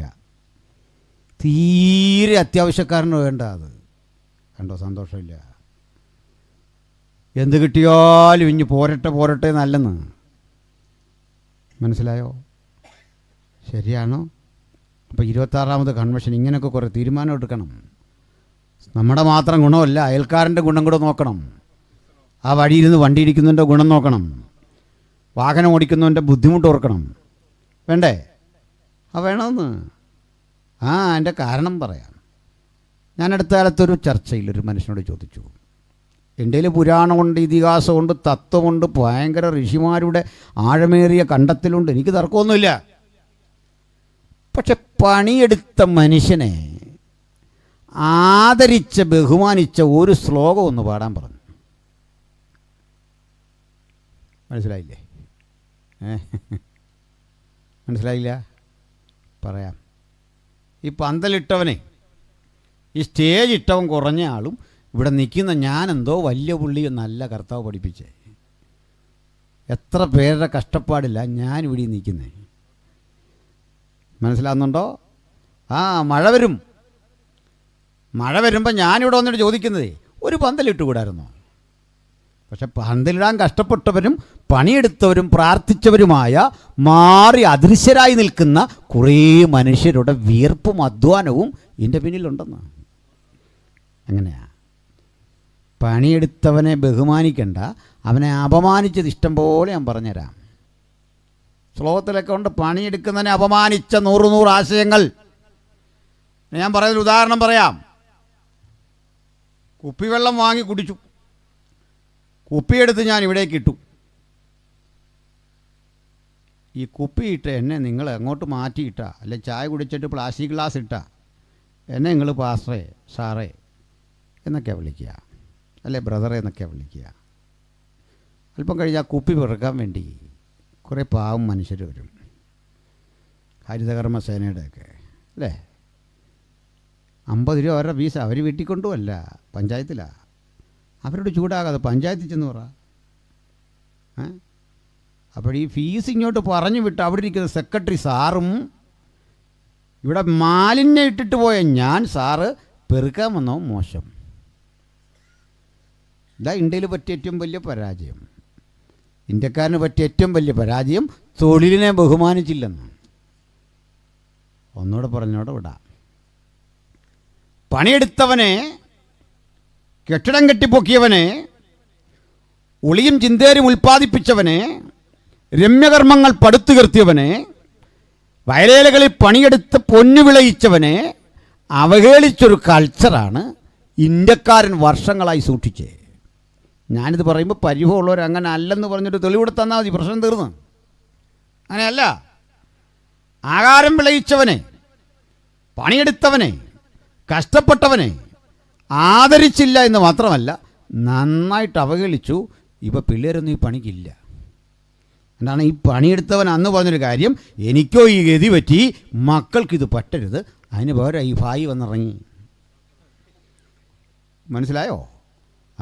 ഭായിയെ കൊണ്ടിറക്കിയതിൻ്റെ കാരണം എന്താ? പണിയെടുത്തവനെ ആദരിച്ചില്ല, ബഹുമാനിച്ചില്ല, അംഗീകരിച്ചില്ല. അവിടെയാണ് ഞാൻ പ്രസംഗിക്കുന്ന സുവിശേഷത്തിൻ്റെ പവിത്രത, അതിൻ്റെ ശക്തി. പണിയെടുക്കുന്നവനെ തന്നോട് ചേർത്ത് പിടിച്ചിട്ട് പറയുക, അധ്വാനിക്കുന്നവരും ഭാരം ചുമക്കുന്നവരുമായുള്ളവരെ നിങ്ങൾ എൻ്റെ അടുത്ത് വാ, ഞാൻ നിങ്ങളെ ആശ്വസിപ്പിക്കും. വെറുതെ പറയല്ല, കൂടെ കൊണ്ടു നടന്നു ഈ ഗുരു. ആർക്കും കൊടുത്താത്ത അറിവ് കൊടുത്തു ഈ ഗുരു. ആർക്കും കണ്ടെത്താനാവാത്ത മാർമിക സത്യങ്ങളുടെ കലവറ ഇവർക്ക് മുമ്പിൽ തുറന്നിട്ടു ഈ ഗുരു. ആരും കഴിക്കാത്ത ശ്രേഷ്ഠ ഭോജനം കൊടുത്തു ഈ ഗുരു. മാത്രമല്ല ആർക്കും ലഭിക്കാത്ത മാന്യതയും വിലയും നിലയും കൊടുത്തുകൊണ്ട് പത്രോസിനെ, അന്ത്രയോസിനെ, യോഹന്നാനെ ജീവിതത്തിന്റെ വഴികളിൽ കരിപ്പിടിപ്പിച്ച് ഉയർത്തിയ ആ വലങ്കരം ക്രിസ്തുവിന്റെ കരമാ. ആ കരം ഇന്ന് രാത്രി നമുക്കും ഒരു വാഗ്ദത്തമായി കൂടെയുണ്ടെങ്കിൽ ബലത്തോടെ ആ കരത്തിൽ കടന്നു പിടിക്കണം. ഈ കരമാണ് എൻ്റെ ജീവിതത്തിന്റെ വഴിത്തിരിവ്. അവിടെയാണ് എൻ്റെ അനുഗ്രഹം, അവിടെയാണ് എൻ്റെ തലമുറയുടെ അനുഗ്രഹം. ഈ പ്രതീക്ഷയോടെ നമുക്ക് നമ്മുടെ കർത്താവിനെ അനുധാവനം ചെയ്യുവാൻ ദൈവം കൃപ നൽകട്ടെ. അതൊക്കെയായി പുസ്തകം പ്രസംഗിക്കാനുള്ള നമ്മുടെ ആർജവം. ഹല്ലേലൂയ. ഒത്തിരി ഉണ്ട് പറയാൻ. നമ്മുടെ കേരളത്തിൻ്റെ ചരിത്രത്തിൽ പഠിക്കേണ്ട ചില പാഠങ്ങളുണ്ട്. എൻ്റെ ചില പുസ്തകം കാണുമ്പോൾ ആളുകൾ എൻ്റെ താഴെ വന്ന് കമൻ്റ് ഇടും. ആ കമൻറ്റിലൊന്നാണ്, പാൽപ്പൊടി മൈദമാവും ഒക്കെ കണ്ട് മതം മാറിയതാണ് അനിൽ കുരുത്തോട്ടം. ഞാൻ മതം മാറിയതാണെന്നുള്ളൊരു സത്യം, സംശയമൊന്നുമില്ല. എൻ്റെ കാലത്ത് പാൽപ്പൊടിയൊന്നും ഇല്ല. എൻ്റെ സഹോദരി അടുത്ത താമസം, ഞാൻ ജനിച്ചു വീഴുമ്പോൾ 2 ഏക്കർ സ്ഥലത്തിൻ്റെ ഉടമയായിരുന്നു. വേണ്ടതെല്ലാം ഞങ്ങളുടെ വീട്ടിൽ കിട്ടും. എൻ്റെ വൈഫുണ്ട്, അത്യാവശ്യം ചോദിച്ചാൽ പറഞ്ഞു തരും. ബന്ധുക്കൾ ഒത്തിരി ഉണ്ട് ഈ സ്ഥലത്ത്. പക്ഷെങ്കിൽ ആ പാൽപ്പൊടി മൈദ എന്നൊക്കെയുള്ള പദം ഞാൻ തള്ളാറില്ല. അതിലേക്ക് വരാം. അവരാ പറയുന്നതിലൊരു കഥയുണ്ട്. എന്താണ് ആ കഥ? പറയാം. തിരുനക്കര ചന്തയിൽ അടിമകളെ വിൽക്കുന്ന പതിവുണ്ടായിരുന്നു. തിരുനക്കര ചന്തയിൽ ഒരടിമയുടെ വില 3 ഉറുപ്പികയായിരുന്നു. 3 രൂപ. ആ അടിമയെ ചങ്ങനാശ്ശേരി ചന്തയിലെത്തിക്കുമ്പോഴേക്കും അടിമയുടെ വില 3 രൂപ 50 പൈസയായിട്ട് കൂടും. തന്നെയാണ് അത്ഭുതം. നമ്മളിന്ന് മല്ലപ്പള്ളി ആ പാലത്തിൻ്റെ അങ്ങേക്കരയിൽ ആ ജവാൻ്റെ സ്റ്റാച്ചു ഒക്കെ വെച്ചിരിക്കുന്ന ഇടത്ത് ഒരടിമച്ചന്തയായിരുന്നു. അവിടെ വരുമ്പോൾ അടിമയുടെ വില 21 ഉറുപ്പികയായിട്ട് കൂടും. എത്ര ഇരട്ടിയാണെന്നറിയണ്ടേ? എൻ്റെ കാരണം ഈ തിരുനക്കരയിൽ നിന്നൊക്കെ വാങ്ങിക്കൊണ്ടുവരുന്ന അടിമയെ തെളിച്ച് കൊണ്ടുവരുന്ന വഴിക്ക് ഈ കൊണ്ടുവരുന്ന ഒരാളുണ്ടല്ലോ, ഈ ക്യാപ്റ്റൻ, അവനിട്ട് തല്ലിയിട്ട് ഇവന്മാരോടി രക്ഷപ്പെടും. വേണേൽ കൊന്ന് മീനച്ചിലാറ്റി തള്ളും. അതുകൊണ്ട് ഇവിടെ കൊണ്ടെത്തിക്കുക സാഹസികമായിരുന്നു. അതുകൊണ്ട് ഇവിടെ അടിമയ്ക്ക് വില കൂടുതലായിരുന്നു. 3 ഉറുപ്പിക പറഞ്ഞാൽ മോശം എന്നാരും ധരിക്കണ്ട. അന്ന് 1 സെൻറ്റ് സ്ഥലം ഏതാണ്ട് 4 അണയായിരുന്നു 1 സെൻറ്റ് സ്ഥലത്തിൻ്റെ വില. സാഹുപാഷക്കറിയോ ഈ 4 അണ എത്രയാണ്? ഇല്ല, അറിയത്തില്ലെന്ന് പറയാൻ കാരണം അങ്ങനെ പ്രായമൊന്നും ആയിട്ടില്ലെന്ന് കാണിക്കാനാ. എന്നോട് വന്നപ്പോൾ ചോദിച്ചു എത്രയാണ്. എന്താ അടവാ മനുഷ്യൻ്റെ എന്ന് നോക്കി. അണാന്ന് പറഞ്ഞാൽ അറിയോ? പാഷക്കറിയോ? ആർക്കും അറിയത്തില്ല ഒന്നും. അച്ഛൻ പറഞ്ഞാട്ടെ. 4 അണ എത്ര? മറന്നുപോയതാ. സംഭവം ഉപയോഗിച്ചിട്ടുണ്ട്. 4 അണ 25 പൈസയാണ്. 25 പൈസ. കേരളത്തിലെ ആദ്യത്തെ ആധാരം നടക്കുന്നത് മൂന്നാറിലാണ്. 3000 ഏക്കർ ഭൂമി കേണൽ മൺറോയുടെ മകൻ തോമസ് മൺറോ രജിസ്റ്റർ ചെയ്തെടുത്തതാണ് ആദ്യത്തെ ആധാരം. സെൻറ്റിന് 25 പൈസ. അപ്പോൾ ഒരു മനുഷ്യൻ്റെ വില 3 രൂപയാണ് അന്ന്. നിസാരമല്ല. അങ്ങനെയാണ് വിൽക്കുന്നത്. അങ്ങനെയൊരു സംഭവം ഉണ്ടായി. ഒരു അടിമ, അയാളുടെ ഭാര്യ, 2 പേരെ വിൽക്കുക. അതൊരു പുതിയ കാര്യമല്ല. വിറ്റങ്ങ് കുട്ടനാടൻ പ്രദേശത്തേക്ക് കൊണ്ടുപോകണം. പക്ഷെ പ്രശ്നം എന്താണെന്ന് അറിയണ്ടേ? ഇവർക്ക് 7 വയസ്സും 1.5 വയസ്സുമുള്ള 2 കുട്ടികളുണ്ട്. 7 വയസ്സുള്ള കുഞ്ഞ് ആൺകുട്ടിയാണ്, 1.5 വയസ്സുള്ളത് പെൺകുട്ടിയാണ്. ഇവരെ വിൽക്കുന്നില്ല. വിൽക്കാത്തതിൻ്റെ കാരണം ഈ കൂടെ കൊണ്ടുപോയാൽ ഇവരെ വളർത്താൻ ഇവർ സമയമെടുക്കും. അതൊക്കെ വലിയ പാടാണ്. അവരെ അങ്ങോട്ട് കളഞ്ഞേക്കാൻ പറഞ്ഞു. വില ഉറപ്പിച്ചു. നാളെ പോകണം. ഇപ്പം ഇവർ അയൽക്കാരുണ്ട്, അടിമക്കുടിലുകളാണ്. തൊട്ടടുത്ത കുടിലൊരു മനുഷ്യനുണ്ട്. അയാൾ നിരന്തരം ചീത്തയാണ്. അത്യാവശ്യം അടിയും കലഹവും ഒക്കെ ഉള്ള ഒരു വല്ലാത്ത ജീവിതമാണ് അവിടെ.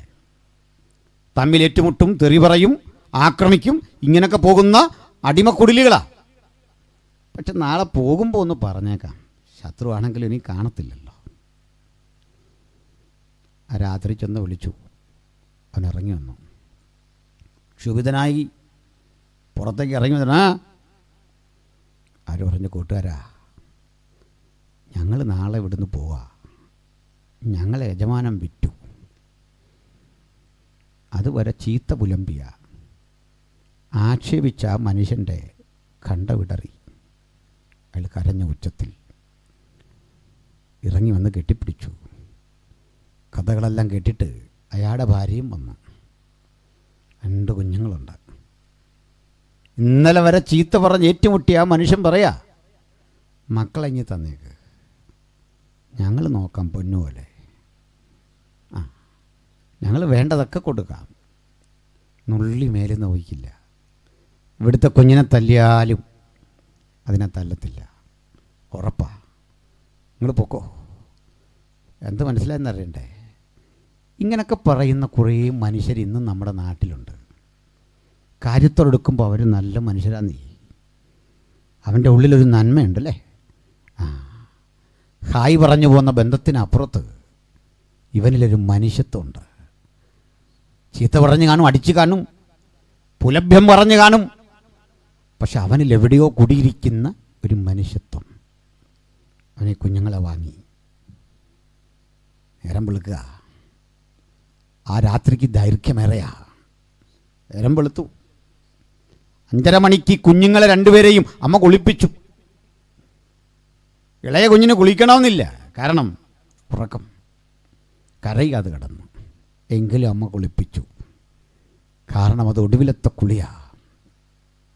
ഇനി കുളിപ്പിക്കാനൊക്കില്ല. അതിന് പാലൂട്ടി. ഉറങ്ങിയ കുഞ്ഞിനെ വീണ്ടും തട്ടി ഉണർത്തി പാലൂട്ടി. കാരണം ഇനി അമ്മയ്ക്ക് ഇതിന് പാല് കൊടുക്കാനാവില്ല. പിറ്റേന്ന് തിരുനക്കര ചെല്ലുമ്പോൾ ഈ 2 കുട്ടികളുടെ കൈ പിടിച്ച് ഒരു കുഞ്ഞിനെ തോളിലേന്തി മറ്റേ ആൾക്കാർ കൂടുണ്ട്. യാത്ര പറയാൻ വന്ന വാങ്ങിയ ആൾ പോകാനൊരുമ്പിടുമ്പോൾ അമ്മയ്ക്കൊറ്റ പ്രാർത്ഥന, ഈ കുഞ്ഞ് കണ്ണ് തുറക്കല്ലേ. ചെറിയ കുട്ടി ഉറക്കുക. പക്ഷെ സമയമായപ്പോൾ ആ കുട്ടി ഉണർന്നു. ഉച്ചത്തിൽ കരയാ. കരയുമ്പോൾ ഈ കൊണ്ടുപോകാൻ തുടങ്ങുന്ന തമ്പ്രാൻ്റെ അരികിൽ അടിമ പറയുക, ഒരാഗ്രഹം, ഒന്നുകൂടി ആ കുഞ്ഞിനെ പാലൂട്ടണം. അനുവദിക്കുമോ? ഏയ്, അതൊന്നും പറ്റില്ല. കെട്ടുവള്ളത്തിൽ കയറി ദൂരെ പോകണം, പോകാൻ നോക്ക്. അമ്മ അലമുറ കൂട്ടി കരഞ്ഞ്, അതുവരെ പിടിച്ചു നിന്ന് അപ്പനും കരഞ്ഞ്. ഒന്നും അറിയാത്ത 7 വയസ്സുകാരൻ ഇതികർത്തവ്യത മൂഢനായി നിൽക്കുമ്പോൾ തിരുനക്കരയുടെ വെരിമാറിലൂടെ കരഞ്ഞു പോകുന്ന ഈ ദമ്പതികളെ കണ്ടുണ്ട് ഹെൻറി ബേക്കർ ജൂനിയർ എന്ന് നമ്മൾ അറിയുന്ന മിഷണറി അവിചാരിതമായിട്ട് അവിടെ എത്തി. അദ്ദേഹത്തിൻ്റെ പേരിനാലാ കോട്ടയത്ത് ബേക്കർ ജംഗ്ഷൻ ഉള്ളത്. ഹെൻറി ബേക്കർ ചോദിച്ചു, എന്താ കരച്ചിൽ? അതൊക്കെ ഇവിടെ സ്ഥിരമുള്ള സാറേ, ഇത് വിൽക്കുകയും മേടിക്കുകയൊക്കെ ചെയ്യുന്ന സ്ഥലമല്ലേ. കേട്ട് കേട്ട് കേട്ട് അവർ പറഞ്ഞതേ, മക്കളെ കളഞ്ഞിട്ട് പോകുന്ന ദുഃഖമാണ്. വിലപേശി വാങ്ങിക്കൊണ്ടു പോകുന്ന ആളുകളെ വഴി തടഞ്ഞു നിർത്തിക്കൊണ്ട് മിഷണറി ചോദിച്ചു, ഇവർക്കെന്ത് വില വേണം? ഒടുവിൽ തർക്കത്തിനൊടുവിൽ ചോദിച്ച വില കൊടുത്ത് 2 ആളുകളെ സ്വതന്ത്രരാക്കി. ആ മക്കളെയും കൂടെ ചേർത്ത് പള്ളത്തുള്ള മിഷൻ സ്റ്റേഷനിൽ കൊണ്ടുവന്ന് അവരെ പഠിപ്പിച്ച് വൃത്തിയാക്കി ശുദ്ധരാക്കി. മുമ്പ് പറഞ്ഞ പാൽപ്പൊടി കൊടുത്ത്, വസ്ത്രം കൊടുത്ത് അവരുടെ ജീവിത രീതിക്ക് മാറ്റം വരുത്തിയിട്ടുണ്ട് സുവിശേഷം. അത് പറയാൻ ഞങ്ങൾ അമാന്തിക്കുന്നില്ല. അത് പറയേണ്ടി വന്ന സാഹചര്യം എന്താ? ഒരു പുരുഷന് ഒരാഴ്ച കിട്ടുന്ന കൂലി 800 ഗ്രാം നെല്ല്, 1 കിലോ തികച്ചില്ല. ഒരു സ്ത്രീക്ക് 750 ഗ്രാം നെല്ല്. ആ വീട്ടിൽ കുട്ടികളുണ്ടെങ്കിൽ 300 ഗ്രാം വീതം അവരുടെ അളവിന് അരിയല്ല, നെല്ലാണ്. ഈ നെല്ല് വറുത്തു കുത്തി അത് കഞ്ഞി വെച്ച് അത് ഭക്ഷിച്ച് ഉപ്പിട്ട് കുടിച്ച് കഴിയേണ്ടി വന്നൊരു ജീവിത വ്യവസ്ഥിതി ഈ രാജ്യത്തുണ്ടായിരുന്നു. കൂമ്പുവാള ധരിച്ച മനുഷ്യരുണ്ടായിരുന്നു. ദൈന്യം നിറഞ്ഞ ഇത്തരം മുഖങ്ങളെ നോക്കി ഈ രാജ്യം അവഗണിച്ചു വിട്ടപ്പോൾ അവർക്ക് മനുഷ്യന്റെ വിലയും പദവിയും നൽകിക്കൊണ്ട് എഫെസോസിനെ രൂഢമൂലമായി ഭരിച്ച യൂട്ടിന്റെ ആത്മാക്കളെ എങ്ങനെ അപ്പല്ലോസും പൗലോസുമൊക്കെ നേരിട്ടോ, ഇതേ ആത്മാവോടെ ഈ രാജ്യത്ത് വന്ന് പ്രവർത്തിച്ച മിഷണറിമാർ വര്യന്മാരുടെ ചങ്കുറപ്പിന്റെ കണ്ണീരിന്റെ ആത്മസമർപ്പണത്തിന്റെ പരിണിത ഫലമാ ഇന്ന് രാത്രി ദൈവജനം കൂടി വരാൻ കേൾക്കാൻ നമ്മയൊക്കെ പ്രേരിപ്പിച്ചതെങ്കിൽ സ്വാതന്ത്ര്യത്തിനായി ക്രിസ്തു നമ്മെ സ്വതന്ത്രരാക്കി. അടിമനുഖത്തിൽ ഇനി കുടുങ്ങിപ്പോകരുത് എന്ന് ഈ വചനം ഖണ്ഡിതമായി പറയുന്നു. ഹല്ലേലൂയ. അപ്പോൾ ഇതൊക്കെയാണ് വസ്തുത. എനിക്ക് ഇവിടെ സംഭവിച്ച ചരിത്രത്തിലില്ലാത്തൊന്നും ഞാൻ പറയില്ല, വസ്തുതാപരമായിട്ടേ പറയൂ. അതുകൊണ്ട് സുവിശേഷത്തോളം ചരിത്രമുള്ള മറ്റൊരു സംഭവം ഈ കേരളത്തിൽ പോലും ഇല്ല. മനുഷ്യ മനസാക്ഷി ഇതുപോലെ ഉദ്ധരിച്ച് ഇന്ന് കാണുന്ന അളവിലേക്ക് വളർത്തുന്നതിൽ ഈ സുവിശേഷം വഹിച്ച പങ്കാണ് ഏറ്റവും ശ്രേഷ്ഠം. സ്തോത്രം. ഞാൻ പറയാറുണ്ട്, ഈ മനുഷ്യൻ പള്ളത്തൊരു ഓഫീസൊക്കെ ഇട്ടിരിക്കുക, മേലുകാവിലുള്ള അരയാ സമൂഹത്തിൻ്റെ ഇടയിൽ ചെന്ന് പ്രവർത്തിച്ച് ഒരു സ്കൂളുമൊക്കെ ഉണ്ടാക്കി. ഈ വാർത്ത പരന്നപ്പോൾ ഹൈറേഞ്ചിൻ്റെ അടിവാരത്തിൽ നിന്ന് ഒരുപറ്റം ആളുകൾ യാത്ര ചെയ്ത് ദിവസങ്ങൾ കൊണ്ട് യാത്ര ചെയ്ത് പള്ളത്ത് വന്നു. മുഖം കാണിച്ചു ഹെൻറി ബേക്കറെ. യജമാനനെ നിങ്ങളൊന്ന് കാണാൻ വന്ന. ബേക്കർക്ക് മലയാളമൊക്കെ അറിയാം. ഓ, എന്ത് വേണം? അപ്പോൾ അദ്ദേഹത്തോട് പറഞ്ഞു, അടിയങ്ങളുടെ മക്കൾ പഠിക്കണം, ഒരു സ്കൂള് വേണം. ഞങ്ങൾ ആഹാരവും കാട്ടിൽ പോയി മൃഗങ്ങളെ വേട്ടയാടിയും കിഴങ്ങ് കൊണ്ടുവന്നും ഒക്കെയാണ് ജീവിക്കുന്നത്. ഞങ്ങൾക്കത് മതി. മക്കൾക്ക് അക്ഷരം പഠിക്കണം. അദ്ദേഹം പറഞ്ഞത് പ്രയാസമാണ്. ഒന്നത് വാദ്യന്മാരില്ല, അധ്യാപകർ. രണ്ട്, അവിടെ കൊണ്ട് സ്കൂൾ കെട്ടിയാൽ പുസ്തകങ്ങൾ വേണം, ആഴ്ചയിലാഴ്ച അവിടേക്ക് ചെല്ലണം. ഇത് വലിയ റിസ്ക്കാണ്. തിരിച്ചു വിട്ടു. അവർ വിട്ടില്ല. 6 തവണ പലപ്പോഴായിട്ട് വന്നു. കണ്ടോ, പഠിക്കണമെന്നൊക്കെയുള്ള മനുഷ്യൻ്റെ ആവശ്യം. നമ്മളീ പലരെ 6 തവണ വിട്ടാൽ സ്കൂളിൽ പോകില്ല. പണ്ട് ഇപ്പോഴത്തെ കുട്ടികൾ സ്കൂളിൽ പോകുമ്പോൾ പഴയ കാരണന്മാർ പറയാം, ഞങ്ങളുടെയൊക്കെ കാലത്ത് അനുഭവിച്ച കഷ്ടപ്പാട്. എന്നെ കഷ്ടപ്പാടാ കേട്ടോ മക്കളെ, ഇതൊക്കെ ചുമ്മാ പറയുന്ന ഈ കഷ്ടപ്പെട്ടെന്ന്. പണ്ട് ഏതാണ്ട് ഭയങ്കര സംഭവമാണെന്ന് എൻ്റെ അടുത്ത് ഈടയ്ക്ക് ഒരാൾ പറഞ്ഞു. പണ്ടത്തെ ആത്മീയത എന്തായിരുന്നു? ഞാൻ എന്തുമായിരുന്നു? ചൂട്ടുകറ്റ കെട്ടി 3-4 മല കടന്ന് ഞങ്ങൾ കരിയമ്പിളാവി കൺവെൻഷന് പോകുമായിരുന്നു, കുമ്പനാട് പോകുമായിരുന്നു. അന്നത്തെ ഒരു സന്തോഷം. ഞാൻ പറഞ്ഞു, ചൂട്ടുകറ്റ കെട്ടിക്കൊണ്ട് പോകാൻ നാളെ. നീ അതുകൊണ്ടാണ് കിട്ടാത്തതെങ്കിൽ, ചൂട്ടുകറ്റ തരുന്ന ഈ സന്തോഷമെങ്കിൽ നമുക്ക് ലൈറ്റൊന്നും വേണ്ട, പോര്.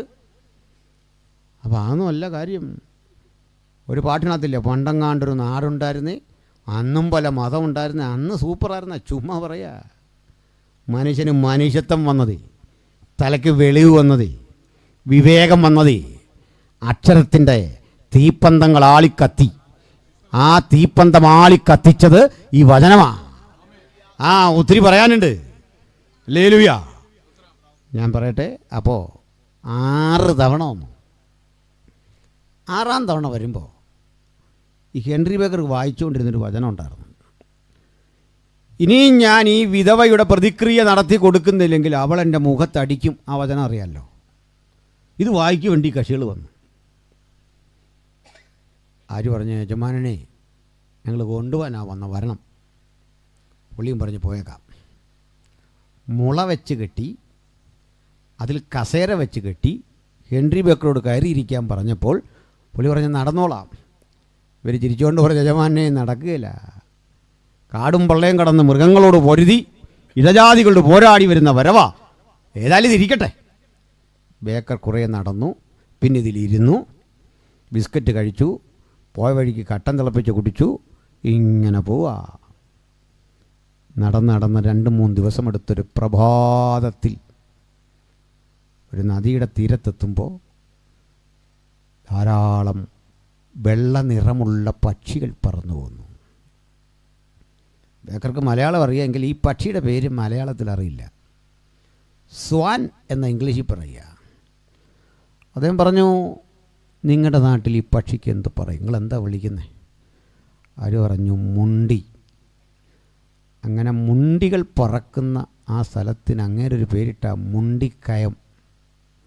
അതായത് നമ്മൾ മുണ്ടക്കയമാക്കിയേ, വള്ളി എടുത്ത് കളഞ്ഞേ ഉള്ളൂ. മുള വെട്ടിക്കൊണ്ടുവന്നു, ഓലമടഞ്ഞ് വെള്ളത്തിലിട്ട് റെഡിയാക്കി ഒരു നെടുനീള സ്കൂളങ്ങ് പണിതു. സ്കൂൾ പണിയുമ്പോഴേക്ക് കാടമൻ ടി എസ്റ്റേറ്റിലേക്ക് പോകാൻ കാളവണ്ടിക്ക് പോകാൻ ഒരു വഴിയുണ്ട്.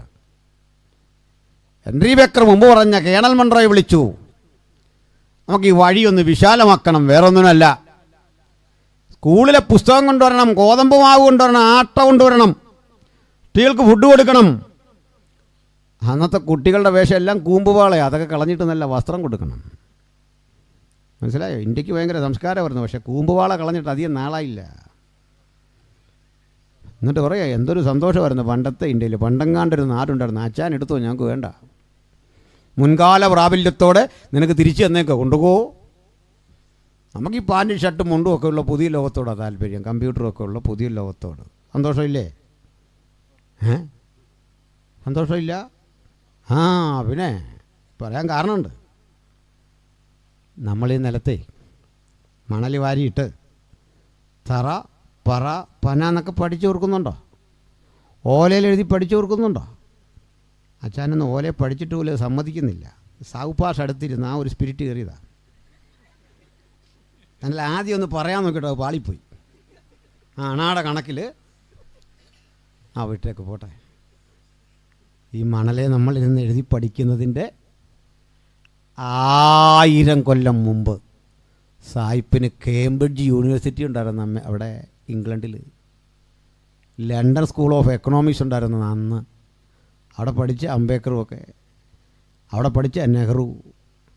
മനസ്സിലായില്ലേ? 1000 കൊല്ലം മുമ്പേ സർവകലാശാലകൾ ഇംഗ്ലണ്ടിലുണ്ടായിരുന്നു. ഇവിടെ കാളവണ്ടി ഓടുന്നതിൻ്റെ 300 കൊല്ലം മുമ്പേ ഭൂമി തുരന്ന് ഭൂഗർഭ തുരങ്കമുണ്ടാക്കി അതുവഴി ട്രെയിൻ ഓടിച്ചവനായി ഇന്ത്യയിൽ വന്ന സായിപ്പ്. കിട്ടിയോ? നമ്മളിങ്ങനെ തുഴഞ്ഞ് വള്ളം കൊണ്ടുപോകുമ്പോൾ ആവിയന്ത്രമുണ്ടാക്കി കപ്പൽ കൊണ്ടുവന്നവനാ സായിപ്പ് ഇങ്ങോട്ട്. കൊള്ളയടിക്കുക മാത്രമല്ല, ചില നന്മകളൊക്കെ ഈ രാജ്യത്തിന് തന്നു. ശരിയാണോ? അതിലേറ്റവും അധികം കിട്ടിയ സഹോദരിമാർക്ക്. എന്നിട്ട് അവർക്കൊരു തൃപ്തിയില്ല പറയാം.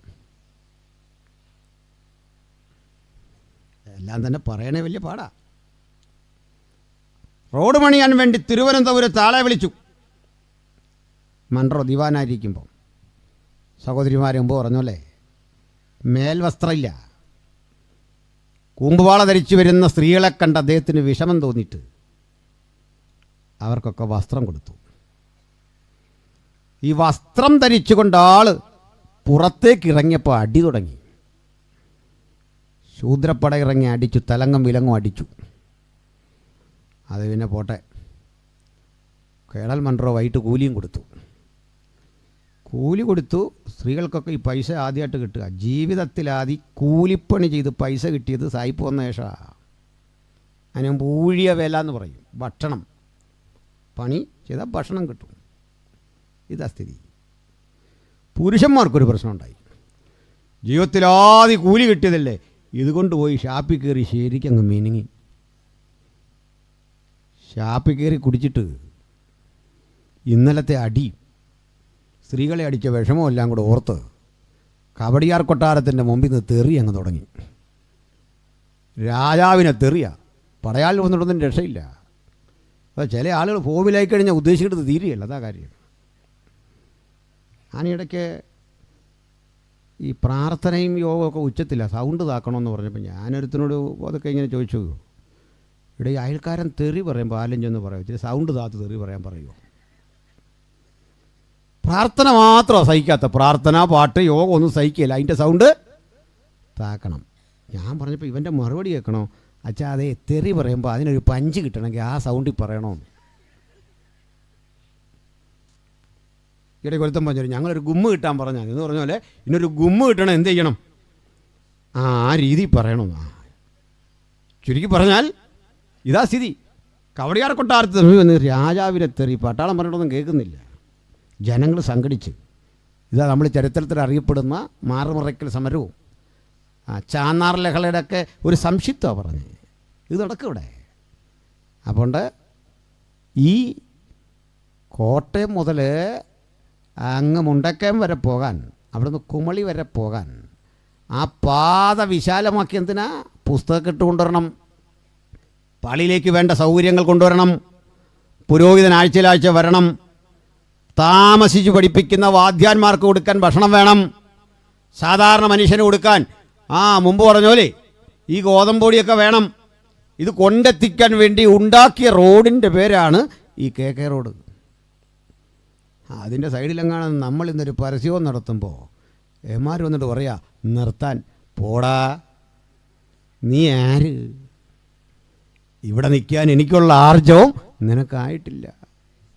നീ പോയി ചരിത്രം പഠിച്ചിട്ട് വന്ന് എന്നെ മാറ്റാൻ നോക്കിയാൽ മതി. നീ പോവുകയേ രക്ഷയുള്ളൂ.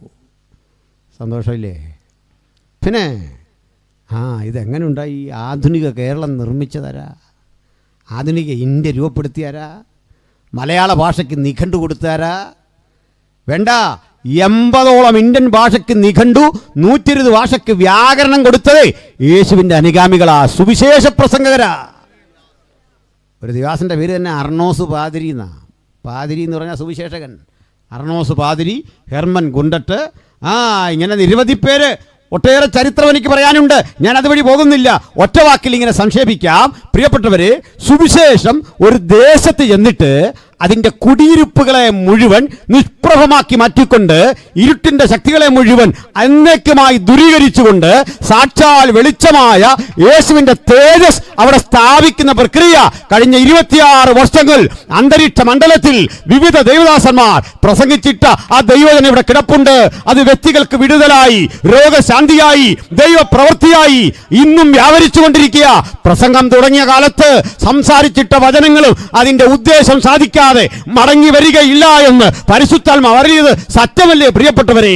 അതുകൊണ്ട് തങ്ങൾ ഏകാഗ്രചിത്തതയോടെ ആര് കാത്തിരിക്കുന്നു അവർക്കെല്ലാം വിടുതൽ നൽകാൻ ഈ സുവിശേഷത്തിന് പ്രാപ്തിയുണ്ട്. ആ സുവിശേഷം അതിൻ്റെ പ്രക്രിയ നിരന്തരം ചെയ്തുകൊണ്ടിരിക്കുന്നു. അങ്ങനെ അത് എഫെസോസിലും ആ ശക്തിയെ വ്യാപരിപ്പിച്ചു. അഖിലാസും പ്രിസ്കില്ലയും യോഗം കഴിഞ്ഞന്ന് ഈ അപ്പൊല്ലോസിനെ കണ്ടിട്ട് പറഞ്ഞു, ദൈവദാസനെ, ആഴമേറിയ ചിന്തകളാണ് നിങ്ങൾ ഈ പറഞ്ഞ്, പക്ഷെ ഇത് ഇവിടെ ഇരിക്കുന്നവർക്ക് പിടികിട്ടണില്ല. അപ്പോൾ എന്നോട് ചിലടത്ത് പറയുമ്പോൾ ആളുകൾ പ്രസംഗിക്കുന്നതിനൊക്കെ ചില കണ്ടീഷനൊക്കെ കൊണ്ട് ഒരിടത്തൊരാൾ പ്രാർത്ഥിക്കുക, ഇന്നിവിടെ ബുദ്ധി കൊണ്ടൊരു വാക്കും ഇത് വികാസം പറയും. ഞാൻ ചോദിച്ചു, മണ്ടത്തരം കേൾക്കാൻ വന്നതാണോ? ഞാൻ ഈ വണ്ടി ഓടിച്ച് ഡീസലും കത്തിച്ച് വരുന്നത് നിങ്ങൾ ചൂട്ടുകാറ്റം കെട്ടി കഷ്ടപ്പെട്ട് സ്വോത്രാഴ്ചയായിട്ട് വരുന്ന മണ്ടത്തരം കേൾക്കാനാണോ? എന്നാൽ പിന്നെ നമ്മൾ കൂടണോ? മുമ്പേ പാസ്റ്റർ പറഞ്ഞാൽ ഓരോരുത്തർക്കും ഒരു വിളിയും നിയോഗമൊക്കെ ഉണ്ടെന്ന്. പിന്നെ ഓരോരുത്തർ പണി ദൈവം കൊടുത്തിട്ടുണ്ട്. അതാണ് നമ്മളെ ഏൽപ്പിച്ച പണി നമ്മുടെയാ, മറ്റൊരാളുടെ പണിയാ. അങ്ങനെ ദൈവം ആക്കിയിരിക്കും നമ്മളെയല്ല. അതിന് കഴിവൊന്നുമല്ല കാരണം, അതിന് കൃപയാണ് ആധാരം. ഹല്ലേലൂയ. അതെൻ്റെ ജീവിതത്തിൽ എനിക്ക് ഉറപ്പായ കാര്യമാണ്. കൃപയാണ് എന്നെ പിടിച്ചിരുത്തിരിക്കുന്ന ഘടകം. നിങ്ങളെ അങ്ങനെ തന്നെയാണ്. സ്തോത്രം. അതിനൊരു ഒത്തിരി കഥ പറയാനുണ്ട്. നമ്മുടെ കർത്താവ് തിരഞ്ഞെടുത്താൽ കഴിവ് നോക്കി ഒരുത്തിനെ എടുക്കുകയില്ല. മനസ്സിലായോ? കഴിവുള്ളവരായതുകൊണ്ടല്ല മക്കളെ നിങ്ങൾ ഈ പാട്ട് പാടുന്നത്, കൃപ കൊണ്ടാണ്. ഞാനിവിടെ നിൽക്കുന്നത് കൃപ കൊണ്ടാണ്. സെൻട്രൽ പാസ്റ്റർ ആയത് കൃപ കൊണ്ടാണ്. ആ കഴിവേ അല്ല, അത് തിരുത്തിയേക്ക്. കർത്താവ് അങ്ങനെ എടുക്കുകയില്ല. കാരണം കഴിവ് വെച്ച് ട്രഷറാകേണ്ട ആൾ മത്തായി ആയിരുന്നു. ചുങ്കം പിരിച്ച് നല്ല ശീലം, കണക്ക് കറക്റ്റാണ്, അക്കൗണ്ടൻസി കറക്റ്റായിട്ട് പഠിച്ച ആളാണ്. അക്കൗണ്ടൻസി പഠിച്ചവരോടില്ലേ? എന്താ അക്കൗണ്ടൻസി? 100 വർഷം മുമ്പുള്ള അക്കൗണ്ടൻസിയും ഇന്നത്തെ അക്കൗണ്ടൻസി ഒന്ന് തന്നെ, ഒരു മാറ്റമില്ല, അപ്ഡേഷൻ ഇല്ല. അത്ര സബ്ജക്റ്റാണ്. മത്തായിക്ക് ചുങ്കം പിരിക്കാനറിയാം, ബാലൻസ് എത്ര ഉണ്ടെന്നറിയാം, മനക്കണക്ക് കൂട്ടാനറിയാം, ഷോർട്ട് കട്ടുകൾ അറിയാം. ഇതെല്ലാം ഇങ്ങനെ അറിയാം. പഴയ ആളുകൾ പറയലേ, പയറ്റി 3/4, 7.5, പയറ്റിക്കാല് 2.5 എന്നൊക്കെ കണക്കൂട്ടി വരുമ്പോഴേക്ക് ചെറുക്കനത് ഇങ്ങനെ കുത്തിക്കൊണ്ടിരിക്കുക. ഞങ്ങളിങ്ങനെ ടെക്സ്റ്റൈൽസിലൊക്കെ കയറി സാധനം മേടിക്കുമ്പോൾ അവിടുത്തെ പെമ്പിള്ളേർ ഇങ്ങനെ കുത്തിക്കൊണ്ടിരിക്കുക. ഞാൻ ഒറ്റ മനക്കണക്കൂട്ടി പറയും, ഇത്രയല്ലേ? അതെ. അപ്പോഴേക്ക് ഇതിങ്ങനെ എത്തുന്നില്ല. അല്ല, ട്രെയിനിങ് വേറെ, അതിൻ്റെ വഴി വേറെയാ. അപ്പോഴേ പറഞ്ഞോന്നെന്താ, മത്തായി ഇത്ര വിദഗ്ധനാണ്, ഇത്ര കഴിവുള്ള ആളാണ്.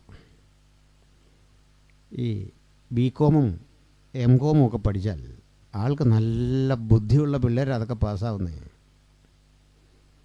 ഞാനിത് രണ്ടും എടുത്തിട്ടില്ല, കാരണം എനിക്ക് അതിനുള്ള ബുദ്ധിയൊന്നുമില്ല.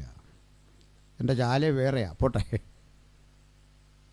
പക്ഷെ ഒരു കുഴപ്പമുണ്ട് ബികോംകാർക്കും എംകോംകാർക്കും, സാഹിത്യം വഴങ്ങുകയില്ല. ഗണിതത്തിനകത്ത് സാഹിത്യം വഴങ്ങുകയില്ലെന്ന് മനസ്സിലായോ?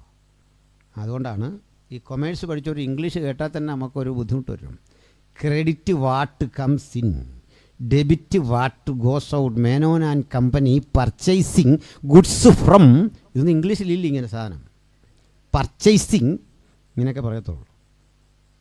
അങ്ങനെ സാധനമില്ല. ഭാഷ വഴങ്ങല്ല. ആ മത്തായിക്ക് കിട്ടിയ പണി എന്താണെന്നറിയണ്ടേ? സുവിശേഷം എഴുതിക്കോളാൻ. ഭാഷ വഴങ്ങാത്ത. കിട്ടേണ്ട പണി എന്താണെന്നറിയണ്ടേ? ട്രഷറാകാൻ. അത് കൊടുത്താർക്കാണെന്നറിയണ്ടേ? കൂട്ടത്തിൽ ഏറ്റവും വലിയ കള്ളന്. ഒരാശങ്കം വേണ്ട, അയാളെങ്ങനെ ട്രഷറായോ അതുപോലെ ഞാനിവിടെ ഒന്ന് പ്രസംഗിക്കുന്ന യോഗ്യത നോക്കിയല്ല.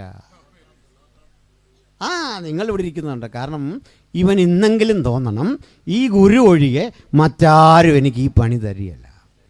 ഇനി ഒന്ന് ഡീസൻ്റ് ആകണമെന്ന്. നന്നാകാനാ അവൻ നമുക്കിത് തന്നേ. നേരെ വരാനാ അവൻ ഈ കൃപ തന്നത്. കൃപയൊന്നുകൊണ്ട് മാത്രമാണ് നമ്മളായിരിക്കുന്നത്. ആ കൃപയൊന്ന് ജ്വലിപ്പിച്ചു നോക്കിക്കേ. ആരുമറിയാത്ത വഴികളിൽ ദൈവം ഉപയോഗിക്കുന്ന അഗോചരമായ കാഴ്ചകൾ കാണാം. ഇവിടെ കഴിവില്ലാതെ ആരും വന്നിട്ടില്ല. ഉണ്ടെങ്കിൽ പറയാം, അവിടുത്തെ കൃപ എനിക്ക് ധാരാളം മതി. നിന്റെ കൃപ ബലഹീനതയിൽ തികഞ്ഞു വരുന്നു. ആ കൃപ കൊണ്ട് ശക്തിപ്പെട്ടാട്ടെ, ആ കൃപ കൊണ്ട് അതിജീവിച്ചാട്ടെ. അപ്പോൾ അപ്പൊല്ലോസിനോട് പറഞ്ഞു, സാറൊരു കാര്യം ചെയ്യും, ഞങ്ങൾക്കൊരു ചർച്ച ഉണ്ട്, അങ്ങോട്ട് വാ, കൊരിന്തിൽ. അപ്പോൾ ഇവിടേക്ക് ആര് വരും? ഒന്നും വിഷമിക്കണ്ട, ഞങ്ങൾ പുതിയൊരു താരത്തെ ഇറക്കുക. പേര് പറ. പറഞ്ഞു വേറെ ആരുമല്ല, നമ്മുടെ പൗലോസ് ലീഗ. കേട്ടപ്പോഴേ അപ്പൊല്ലോസ് പറഞ്ഞു, എന്നാൽ പെട്ടെന്നാട്ടെ. നമ്മളാണ് എന്താ ചെയ്യുന്നത്? പൗലോസാ വരുന്നെന്നറിഞ്ഞ് എന്ത് ചെയ്യും? ഞാൻ പറയാതെ ഈ ചില ആളുകളെ വിളിച്ചാൽ ഒരു പണിക്ക് വിളിച്ചൊന്ന് കൂട്ടിക്കോ. അടുത്തവനിട്ടൊരു പണി കൊടുത്തായിരിക്കും ഇവൻ നിൽക്കുന്നത്. എക്സാമ്പിൾ, ഈ വീട് പണിയാ, തറ കെട്ടാൻ മേസ്തിരി വരുമ്പോൾ ആദ്യം ചോദിക്കുന്നത്, ആരാ ഈ വാനം മാന്തി? എൻ്റെ അർത്ഥം ഇയാളെ എവിടെയെങ്കിലും പാകപ്പിഴ വന്നാൽ ഇയാളുടെ കുഴപ്പമല്ല, പിന്നെന്തുവാ വാനം മാന്തിയവൻ്റെ കുഴപ്പമാണെന്ന് ഓർത്തോണം. തറ കെട്ടി ഇങ്ങോട്ട് വരുന്നവൻ കെട്ടെല്ലാം കഴിഞ്ഞ് അടുത്ത മേസ്തിരി വന്ന് കട്ട കെട്ടുമ്പോഴേക്കും, ആരാ ഈ തറ കെട്ടിയേ? ഒന്നും പിന്നെ മിണ്ടുകല. തേക്കാൻ വരുന്നെന്ന് ചോദിക്കും, ഭിത്തി കെട്ടിയാരാ? പൊട്ടിയിടാൻ വരുന്നെന്ന് ചോദിക്കും, തേച്ചതാരാ? ശ്രദ്ധിച്ചിട്ടുണ്ടോ? പോലെ ഞങ്ങളൊക്കെ കോടതി എന്നാ ചോദിക്കുന്നത്, ഇന്നലെ ആരായിരുന്നെന്നാ.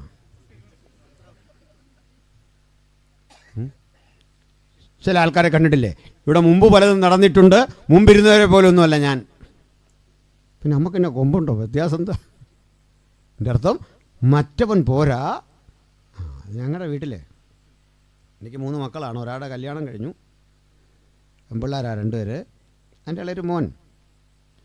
പിള്ളമാരെയും കൊണ്ട് നമ്മൾ ഈ കടയിലൊക്കെ കയറിയിട്ട് ഈ കുട്ടികൾ 3 വയസ്സ് വ്യത്യാസമുള്ളതുണ്ട്. ആ ഉടുപ്പൊക്കെ മാറിയിട്ടോട്ടെ എന്ന് കരുതി 2 കളർ എടുക്കും സ്വാഭാവികമായിട്ട്. അപ്പോൾ വലിയ കൊച്ച് ചെറിയ കൊച്ചിനെ നോക്കിയിട്ട് പറയും, ആഹാ നിനക്ക് പിന്നെ നീലയായിപ്പോയല്ലേ, പോട്ടെ. ഇപ്പോൾ ഈ ചെറിയ കൊച്ചവർക്ക് ഈ നീല എന്തോ കുറഞ്ഞൊരു സാധനമാണ്, അത് അവിടെ നിന്നൊരു കരച്ചില്ല. അത് ഏത് കളർ എടുത്താലും ചോദിക്കും, ഓ നിനക്ക് ബട്ടൺസ് ഉള്ളതായിപ്പോയല്ലേ, എനിക്ക് സിബുള്ളതാ. തിരിച്ചിത് മാറ്റി കൊടുത്താൽ എന്ത് പറയും? ബട്ടൺസ് കണ്ടോ നല്ല ഭംഗിയാണ്. അപ്പോൾ ഈ കൊച്ചെന്ത് പറയും? അത് വേണമെന്ന്. ചുരുക്കി പറഞ്ഞാൽ സ്വസ്ഥത തരത്തില്ല ചില ആളുകൾ. ഞാൻ ആ കല്യാണമൊക്കെ നടത്തിയപ്പോൾ മോൻ്റെ അടുത്ത് പറഞ്ഞു, മോനെ ഇങ്ങനെയൊക്കെയുള്ള കുഴപ്പം ഈ കൊച്ചിനുണ്ട്. എന്താ ഈ പറഞ്ഞു വെച്ചതിൻ്റെ അർത്ഥം? നമ്മളെ ഇങ്ങനെ ചിന്തിക്കുന്ന. പൗലോസ് ഇങ്ങോട്ട് വരുമ്പോൾ നമുക്ക് മാറാനൊരു മടി. അതിനെന്തേലും കാരണമൊക്കെ പറയും. ആരെങ്കിലും കൊണ്ട് പറയിപ്പിക്കും, ഞങ്ങളുടെ കൊച്ചിൻ്റെ കല്യാണം വരെ അപ്പൊല്ലോസ് ഇവിടെ നിൽക്കട്ടെന്ന്. പക്ഷെ അപ്പൊല്ലോസ് വിളി കിട്ടിയ മാത്രമല്ല അങ്ങ് പോയി. ഇതറിഞ്ഞ പൗലോസ് ഒരിക്കൽ പറഞ്ഞു, ഞാൻ നട്ടു, അപ്പൊല്ലോസ് നനച്ചൊന്ന് കൊരിന്ത്യരോട് പറയുക. ഇത് കൂട്ടുത്തരവാദിത്തത്തിൻ്റെ വേലയാന്നേ. നമ്മളെല്ലാം ഒന്ന് സഹകരിക്കുമ്പോൾ ശരിക്കൊരു വലിയ മാറ്റം വരുന്നേ. നമ്മളൊന്ന് കൂടി നോക്കി, ഒന്ന് പ്രാർത്ഥിക്കാൻ കൂടി നോക്കി, ഒരു പ്രവർത്തനത്തിൽ ഇറങ്ങി പുറപ്പെട്ട് നോക്കി. ഹല്ലേലൂയ. ഞാൻ ഈ യാത്രയൊക്കെ പോകുമ്പോൾ ഈ വഴിയിൽ ഒറ്റയ്ക്ക് നിന്ന് പ്രസംഗിക്കുന്ന മനുഷ്യരില്ലേ, ഞാൻ വണ്ടിയൊക്കെ നിർത്തി അവരോട് ഒരു 10 മിനിറ്റ് നിന്ന് ആ മൈക്കൊക്കെ ചോദിച്ച് മേടിച്ച് 2 വാക്ക് പറഞ്ഞിട്ടേ പോകുള്ളൂ. വേറൊന്നിനുമല്ല, ഇവരിവിടെ ഒറ്റയ്ക്കൊന്നുമല്ല, അനാഥരൊന്നുമല്ല. ഇത് നമ്മുടെ ആളുകൾ അറിയണം. അവരുടെ കൂടെ ഞങ്ങളൊക്കെ ഉണ്ട്, നമ്മളും എല്ലാം ഉണ്ട്. കാരണം അവനാ ചെയ്യുന്ന പണി ചെയ്യാൻ നമ്മളിൽ പലർക്കും കഴിയില്ല. ഈ സ്റ്റേജ് നിൽക്കുന്നവരെ എളുപ്പമല്ലത്. ഹല്ലേലൂയ. 100 ആളുകളുടെ അവഹേളന കേട്ടേ, ബുദ്ധിമുട്ടുകൾ കേട്ടേ, അന്നത്തിന് വകയില്ലാതെ, വണ്ടിക്കൂലിയില്ലാതെ ഒരാൾ ചങ്ക് പൊട്ടി പ്രസംഗിക്കുമ്പോൾ ഇപ്പോൾ ചിലർക്ക് ഇതൊക്കെ കണ്ട അപരിഷ്കാരികളായി തോന്നുക. ലജ്ജ കൂടാതെ നസ്രായനെ തെരുവീതിൽ ഉയർത്തുവാൻ അവർ കാട്ടിയ ആർജവത്തോളം ഒന്നും ആ സ്റ്റേജിനില്ലെന്നേ. അത്രയും വലിപ്പം വന്ന ഒരു പാസ്റ്റർക്കില്ലെന്നേ. ഒരു നേതാവിനുമില്ലെന്നേ. നിങ്ങൾക്കത് ചെയ്യാൻ കഴിയില്ലെങ്കിൽ അവരെ ദ്രോഹിക്കരുത്. ഹൃദയം കൊണ്ട് ഐക്യദാർഢ്യം പ്രകടിപ്പിക്കണം, അവർക്ക് വേണ്ടി പ്രാർത്ഥിക്കണം, പറ്റുമെങ്കിൽ സഹായിക്കണം, ഊണ് വാങ്ങിക്കൊടുക്കണം, ചായ വാങ്ങിക്കൊടുക്കണം. എന്നാൽ നമുക്ക് ചെയ്യാൻ കഴിയാത്തത് നമുക്ക് പകരം ക്രിസ്തുവിൻ്റെ സ്ഥാനാപതിയായി അവർ നിന്നുകൊണ്ട് ചെയ്യുകയാണ്. ഒരു വലിയ പ്രവൃത്തി, പോയിന്റ് തിരിച്ചുള്ള അറിവോ ചരിത്രം പറയാനുള്ള വൈഭവമോ അവർക്കില്ല. ഒന്നവർക്കറിയാം, നസ്രയനായ യേശു നിന്നെ രക്ഷിക്കുന്നു, അവൻ നിന്നെ വിടുവിക്കുന്നു, അവൻ നിന്നെ സൗഖ്യമാക്കുന്നു. അത് പറയാനുള്ള അറിവുള്ള, സമർപ്പണമുള്ള പലരും അത് ചെയ്യാതിരിക്കുമ്പോൾ എല്ലാം മറന്ന് അത് ചെയ്യുന്നത് വലിയൊരു യുദ്ധമാണ്. അതുകൊണ്ട് അപ്പല്ലോസ് നേരെ കൊരിന്തിലേക്ക് പോകുമ്പോൾ അപ്പോസ്തലൻ പറയുക, അപ്പല്ലോസ് കൊരിന്തിലിരിക്കെ പൗലോസ് ഉൾപ്രദേശങ്ങളിൽ കൂടി സഞ്ചരിച്ച് എഫെസോസിലെത്തി. എഫെസോസിലെത്തുമ്പോൾ ഈ വലിയ ബഹളം, അർത്തമീസിൻ്റെ ആഘോഷം, ഇനി ഒത്തിരി സംഭവങ്ങളോടുണ്ടോ ഞാൻ പറയുന്നില്ല. ബഹളം നിറഞ്ഞ ഇത്തരം പ്രവണതകൾക്കിടയിലൂടെ യേശുവിനെ പ്രസംഗിക്കുന്ന ഒരഭിഷിക്തൻ അതുവഴി കടന്നു പോകുകയാണ്. പലരും അദ്ദേഹത്തെ ശ്രദ്ധിച്ചില്ലായിരിക്കാം. നമ്മൾ കാണുന്ന വലിയ പുള്ളികളല്ല ദൈവത്തിൻ്റെ വലിപ്പം. ദൈവം കാണുന്ന വലിയ മനുഷ്യൻ ആരെന്ന് നമുക്കറിയില്ല. അത് പൂച്ചണ്ടേറ്റ് വാങ്ങുന്നവനോ ഫ്ലെക്സിൽ വലിയ പടം വരുന്നവനോ ഒന്നുമല്ല. ദൈവം കണ്ട വലിയ മനുഷ്യൻ, ദൈവം കണ്ട ആ വലിയ മനുഷ്യനെ നമ്മൾ ആരും കണ്ടിട്ടില്ല. അതുകൊണ്ടാണ് പറഞ്ഞത്, എൻ്റെ പിന്നാലെ ഒരുവൻ വരുന്നെന്ന്, കുനിഞ്ഞവൻ്റെ ചെരുപ്പിൻ്റെ വാറഴിപ്പാൻ ഞാൻ യോഗ്യനല്ല എന്ന് പറഞ്ഞുകൊണ്ട് ആ യോഹന്നാൻ യേശുവിനെ പരിചയപ്പെടുത്തുക. സ്തോത്രം. നമ്മൾ ചിന്തിക്കുന്നത് മറ്റൊരൊന്നില്ല. പ്രിയപ്പെട്ടവരെ, പൗലോസ് അതുവഴി വന്നു. തലങ്ങും വിലങ്ങും സഞ്ചരിക്കുമ്പോൾ അർത്തമീസിൻ്റെ ബിംബം, അതിൻ്റെ രൂപങ്ങളെ വിറ്റഴിക്കുന്ന ധാരാളം പണിയെടുക്കുന്ന മനുഷ്യർ, കടകമ്പോളങ്ങൾ, വിലപേശി വിൽക്കുന്ന ആളുകൾ, ദൈനത നിറഞ്ഞ കണ്ണുകളോടെ രോഗശാന്തിക്കും ജീവിതത്തിൻ്റെ അഭീഷ്ടങ്ങൾക്കും അതുവഴി വരുന്ന തീർത്ഥാടകർ, അതിൻ്റെ നടുവിലൂടെ ഭക്തൻ അങ്ങോട്ടും ഇങ്ങോട്ടും നടക്കുമ്പോൾ കുറ്റം പറയുകയല്ല, പ്രാർത്ഥിക്കാൻ ആരംഭിച്ചു. ജനതയെ കണ്ട് പ്രാർത്ഥിക്കാൻ ആരംഭിച്ചു. ആ സ്ഥിതിയൊന്ന് മാറാൻ പ്രാർത്ഥിക്കാൻ ആരംഭിച്ചു. ഇന്ന് പ്രാർത്ഥിച്ചിടുന്നതിനൊക്കെ കാലമേറെ കഴിഞ്ഞ് ഒരു പ്രതിഫലമുണ്ടെന്നുള്ള ചിന്തയോടെ ദീർഘകാല അടിസ്ഥാനത്തിൽ പ്രാർത്ഥിക്കാൻ തയ്യാറെടുക്കുന്ന ചിലരെയാണ് ദൈവം ഉപയോഗിക്കുന്നത്. അത് നമ്മുടെ ജീവിതത്തിൻ്റെ എല്ലാ അനുഭവമാണ്. ദൈവാസം പറഞ്ഞല്ലോ, കഴിഞ്ഞ വർഷം കാണുമ്പോൾ വലിയ ക്ഷീണിതനാണ്. പക്ഷെ വചനം പ്രസംഗിക്കുന്നവർക്ക് ഈ വചനം കൊടുക്കുന്നൊരു ശക്തിയുണ്ട്. സ്തോത്രം. അത് മറ്റൊരു പ്രസംഗം കേൾക്കുന്നതിലും സ്വന്തമായി പ്രസംഗിച്ചതങ്ങ് തെളിയും. നമ്മൾ പറയും മിണ്ടരുത്, അനങ്ങരുതെന്നൊക്കെ പറയും. പക്ഷെ നമുക്കിത് മിണ്ടായിരിക്കാൻ വയ്യ. നമ്മുടെ രോഗശാന്തി പോലും ഈ ശബ്ദത്തിലൂടെയാ. നമ്മുടെ യഥാസ്ഥാനം ഈ ശബ്ദത്തിലൂടെയാ. നമ്മെ ദൈവം പുനരുദ്ധരിക്കുന്നത് ഈ ശുശ്രൂഷയിലൂടെയാ. സ്തോത്രം. അതിന് ഒരു വസ്തുത ഞാൻ പറയാം. കഴിഞ്ഞ 10 വർഷങ്ങൾ നമുക്ക് എന്താ സംഭവിച്ചതെന്നറിയോ? നമ്മുടെ ബൈബിൾ സ്കൂളുകൾ പലതും പൂട്ടി, കുട്ടികളില്ല. നമ്മുടെ മിഷൻ ഹെഡ് ക്വാർട്ടറുകൾ പലതും പൂട്ടിക്കെട്ടി. ഇതൊക്കെ ഇങ്ങനെ ആകാൻ കാരണം, നമുക്ക് വിദേശത്ത് നിന്ന് നമ്മുടെ കുട്ടികളോ നമ്മുടെ വേണ്ടപ്പെട്ടവരോ അയക്കുന്ന ഫണ്ട് പ്രോപ്പർ ചാനലിൽ ഇവിടെ എത്തുന്ന അതിൻ്റെ ലൈസൻസുകൾക്ക് മുഴുവൻ സർക്കാർ മരവിപ്പിച്ചു. മിഷൻ സംഘടനകളുടെ നേതൃത്വത്തിൽ പ്രവർത്തിക്കുന്നവർക്കറിയാം. ഏതാണ്ട് ഇതെല്ലാം പൂട്ടിക്കെട്ടി. 10 കൊല്ലങ്ങളാണ്. പക്ഷേ ഈ 10 കൊല്ലം ക്രൈസ്തവ സഭ എങ്ങനെയാണ് പ്രവർത്തിച്ചേ? വല്ല ഞെരുക്കവും കർത്താവ് വരുത്തിയോ? അപ്പോൾ നമ്മുടെ വിടുതൽ നമ്മൾ പ്രതീക്ഷിച്ച ഇടത്തുനിന്നല്ല, നമ്മൾ കാത്തിരുന്ന ഇടത്തുനിന്നല്ല. അല്പം കൂടെ കടന്ന് നമുക്ക് ചിന്തിക്കാം. നമ്മെ ദൈവം വഴി നടത്തുന്നത് ചിലപ്പോൾ മക്കളിൽ കൂടെ പോലും ആയിരിക്കില്ലെന്നേ. ദൈവമൊരുക്കുന്ന വഴി ആർക്കും പ്രവചിച്ചുകൂടാ, ആർക്കും ചിന്തിച്ചുകൂടാ. ഭക്തൻ്റെ വഴി ആ വയലിൽ അവൻ നട്ടുവച്ച കാർഷിക വിഭവങ്ങളിൽ നിന്നല്ല, പ്രതിമാസ ശമ്പളത്തിൽ നിന്നല്ല, പെൻഷനിൽ നിന്നല്ല, സർക്കാരിൻ്റെ ആനുകൂല്യങ്ങളിൽ നിന്നല്ല, ആരുമറിയാത്ത ശ്രേഷ്ഠഭോജനം തൻ്റെ മക്കൾക്ക് വേണ്ടി തരുവാൻ കഴിയുന്ന മഹാദൈവത്തിൻ്റെ ശബ്ദമാ ഒരു ദൂതായിട്ട് ഇന്ന് രാത്രി നമുക്ക് ഏറ്റെടുക്കാൻ മനസ്സുണ്ടെങ്കിൽ ലജ്ജിപ്പിക്കാത്ത ഒരു മഹാദൈവം. അതിന് ഒരു കാര്യമുണ്ട്, അക്കൗണ്ട് വേണം. ഇവിടെ അല്ല, മോളിൽ ഇൻവെസ്റ്റ് ചെയ്തോണം. അങ്ങോട്ട് ലേലുയ അങ്ങോട്ട് ഇൻവെസ്റ്റ് ചെയ്തോണമെന്ന്. ഞാൻ ആളുകൾക്കപ്പുറത്ത് ഒരാൾ വന്ന് നിർബന്ധിച്ച് ഒരു പോളിസി എടുത്തു. ഞാനീന്നും താല്പര്യമുള്ള ഒരാളല്ല, ഒരു താല്പര്യം ഈ ഡെപ്പോസിറ്റിലൊന്നുമില്ല. പോളിസി എടുക്കുന്നതിൽ താല്പര്യം LIC കാരൻ്റെ, ക്ഷമിക്കണം, ഞാനും മറന്നു, അവരും മറന്നു. കഴിഞ്ഞ ദിവസം വിളിച്ചേക്കുക, ഇങ്ങനൊരു സംഭവം ഉണ്ടെന്ന്. അപ്പം നമ്മൾ മറന്നാൽ രേഖ നമ്മളെ മറക്കുകയില്ലെന്ന്. ഇതുപോലെ മുകളിൽ ഇൻവെസ്റ്റ്മെൻ്റ് ഉണ്ടെങ്കിൽ കൈവിടാത്തൊരു ദൈവം നമ്മുടെ കൂടുണ്ട്. തക്ക സമയത്ത് പ്രവർത്തിക്കുന്നൊരു ദൈവം. നീട്ടണില്ലാതെ അധികം. പ്രിയപ്പെട്ടവരെ, എന്താ ഇവിടെ സംഭവിക്കുന്നതെന്നറിയണ്ടേ? ദൈന്യതയോടെ നിൽക്കുന്ന ആ മുഖങ്ങളെ നോക്കി നമുക്കവരിൽ ഒരാളായിത്തീരാൻ എങ്ങനെ കഴിയുമെന്ന് കർത്താവിൻ്റെ ദാസൻ ചിന്തിച്ചു. ഞാൻ പറഞ്ഞൊന്നൊന്നുകൂടെ പൂർത്തീകരിക്കാം.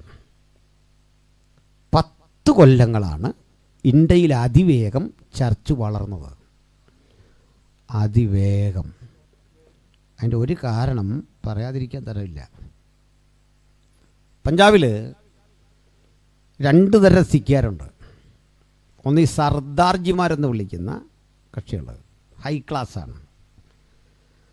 നമ്മുടെ മൻമോഹൻ സിംഗും ഹർകിഷൻ സിംഗ് സുർജിത്തും ഒക്കെ ഈ വലിയ സമ്പന്നരായിട്ടുള്ള സർദാർജിമാരാണ്. പിന്നെ അവിടെ തന്നെ സിഖ് മതം സ്വീകരിച്ച സാധാ സിഖ് മതവിശ്വാസികളുണ്ട്. ഇവർ തമ്മിൽ ചില സംഘർഷങ്ങളൊക്കെ ഉണ്ടെങ്കിലും വലിയ പ്രശ്നമൊന്നുമില്ല. ഇവരുടെ സ്ഥാപനത്തിൻ്റെ പേരാണ് ഗുരുദ്വാര. ഈ ഗുരുദ്വാരയിൽ സുഭിക്ഷ ഭക്ഷണമുണ്ട്. രാവിലെ ഉച്ചയ്ക്കും പോയിട്ടും ആർക്കും കഴിക്കാം. അവരുടെ ജീവിതത്തിൻ്റെ ഒരു ഭാഗം. അവിടെ എപ്പോഴും സമൃദ്ധിയാണ് ഭക്ഷണം. പക്ഷേ ഇവർ ചില നാൾക്കപ്പുറത്ത് ചില ആഭ്യന്തര പ്രശ്നങ്ങൾ ശക്തിപ്പെട്ട് പഞ്ചാബ് വലിയൊരു തീവ്രവാദ സ്വഭാവമുള്ള സ്റ്റേറ്റായി. സുവർണക്ഷേത്രാക്രമണവും ഇന്ദിരാജിയുടെ പ്രാണൻ വരെ പോയ സംഭവങ്ങളാണ് ഞാൻ ഈ പറഞ്ഞു തരുന്നത്. ഈ തർക്കങ്ങൾക്കിടയിൽ ഇന്ദിരാജിയുടെ 2 വിശ്വസ്ത സേവകരെ അവരെ വെടിവെച്ചു കൊന്നു. ബിയാൻ സിംഗും സത്വത് സിംഗും. ഒത്തിരി പ്രശ്നങ്ങളാണ്. ഇതോടുകൂടി ഈ സിഖുകാരെ എല്ലാ മനുഷ്യരും വെറുത്തു. കാണുന്നിടത്ത് തിരിച്ചാക്രമിക്കാൻ തുടങ്ങി. അവർക്കിടയിൽ അതിനനുസരിച്ച് തീവ്രവാദം വളർന്നു. പണ്ടൊക്കെ നമ്മുടെ ബാല്യത്തിൽ 25, 30, 40 കൊല്ലം മുമ്പ് പഞ്ചാബ് എന്ന് കേട്ട ഭയമാ, പഞ്ചാബ് എന്ന് കേട്ട തീവ്രവാദമാ, താടി വെച്ച മനുഷ്യരെ ഭയമാ. പഞ്ചാബിലെ കടകളിൽ ഒരു ബോർഡ് കാണാം, തോക്ക് വിൽക്കപ്പെടും. ലൈസൻസ് ഒന്നുമില്ല, വെച്ച് കാച്ചും തോക്ക് വെച്ചു. പക്ഷെ അവർക്കിടയിൽ തീവ്രവാദ പ്രവർത്തനങ്ങൾക്ക് നേതൃത്വം കൊടുക്കുന്ന ഒരു മനുഷ്യൻ രക്ഷിക്കപ്പെട്ടു, സ്നാനപ്പെട്ടു. പോലീസ് സ്റ്റേഷൻ ആക്രമിക്കുന്ന ആളാ, കൊല്ലാനൊന്നും ഒരു മടിയില്ല. അദ്ദേഹം പഠിച്ചു, ഒരു സുവിശേഷകനായി. അദ്ദേഹം ഒരു ചർച്ച് സ്ഥാപിച്ചു. ധാരാളം മനുഷ്യരവരിലേക്ക് വന്നു. ആരാധന ശക്തിപ്പെട്ടു വരുമ്പോൾ ഒരു ഗ്രാമത്തിലെ തീവ്രവാദികൾ ഒന്നടങ്കം ആയുധം ഉപേക്ഷിച്ച് ഈ ആത്മസന്തോഷത്തിലേക്ക് വന്നു. പോലീസുകാരൊക്കെ അത്ഭുതപ്പെട്ടു. പോലീസ് റിപ്പോർട്ട് കൊടുത്തു, പഴയ പോലല്ല, നാടാകെ മാറി. ഇതേപ്പറ്റി അന്വേഷിക്കാൻ കേന്ദ്രം ഒരു പ്രത്യേക ഇൻ്റലിജൻസ് സംവിധാനത്തെ ഏർപ്പെടുത്തിയപ്പോൾ നേരാ കാര്യകാരണങ്ങൾ തിരക്കി വന്നപ്പോൾ കേന്ദ്ര ഭരണകൂടം ചോദിച്ചു, എന്ത് മാറ്റം അവിടെ വന്നേ എന്ന് പറഞ്ഞാൽ തീവ്രവാദികളെല്ലാം ഇതൊക്കെ വിട്ട് ബൈബിൾ അതിൻ്റെ വായനയും പ്രചരണമാണ്. പക്ഷേ ഭരണകൂടത്തിൻ്റെ അബദ്ധം പറ്റി. അങ്ങനെയാണോ? അങ്ങനെയാണെങ്കിൽ അവർ പ്രസംഗിച്ചോട്ടെ, പ്രവർത്തിച്ചോട്ടെ, അവരെ തടയേണ്ടെന്ന് അങ്ങോട്ട് പറയുകയും നമ്മളങ്ങ് ആഴത്തിലാളിപ്പടർന്ന് പഞ്ചാബിനെ അടിമുടി അങ്ങ് മാറ്റി. ഗുരുദ്വാരകൾ പൂട്ടിക്കിടക്കുക. സിഖ് മതം എന്നൊന്നില്ലാതെ വരത്തക്ക വിധം സ്ഥിതി അങ്ങ് മാറി. എന്തിനാ പറഞ്ഞാൽ സിഖ് മതം ഇല്ലാതാകുന്നതിലെ സന്തോഷമല്ല, തീവ്രത ഉപേക്ഷിച്ച് ക്രൂശിൻ്റെ ചുവട്ടിലേക്ക് ലക്ഷക്കണക്കിന് മനുഷ്യർ യേശുവിനെ അനുധാവനം ചെയ്തു ഇന്ത്യ മഹാരാജ്യത്ത്. കേട്ടല്ലോ. പിന്നൊരു കാര്യമുണ്ട്. ഈ ഛത്തീസ്ഗഡിൽ, ബീഹാറിൽ, ഉത്തരാഞ്ചലിൽ ഒക്കെ ധാരാളം പള്ളികൾ ആക്രമിച്ച് അതിനകത്ത് കടന്ന തീവ്രവാദികൾ JCB കൊണ്ടൊന്ന് ഉഴുതുമറിച്ച് തകർത്ത് തരിപ്പണമാക്കും. പഞ്ചാബിലേക്ക് അത്ര വേഗത്തിലൊന്നും പോവില്ല. കാരണം ഇവർക്കൊരു പേടി ഉള്ളിൽ കിടപ്പുണ്ട്. പഴയതാരാ ഇതെന്നറിയാം. തിരിച്ചടിക്കൊന്നുമില്ല, എങ്കിലും വയലൻ്റായി പോയാൽ കളി മാറും. അതുകൊണ്ട് അങ്ങോട്ട് കയറുകയല്ല. മനസ്സിലായില്ലേ? അവിടെ ചർച്ച വലിയ രീതി വളരുകയാണ്. അതിൻ്റെ അനുരണനങ്ങൾ നമുക്കും ഇന്ന് രാത്രി ഏറ്റെടുക്കണം. സഭ വളരണം. വിളിക്കുന്ന എല്ലാ ദിവാസന്മാരുടെയും സഭ വളരണം.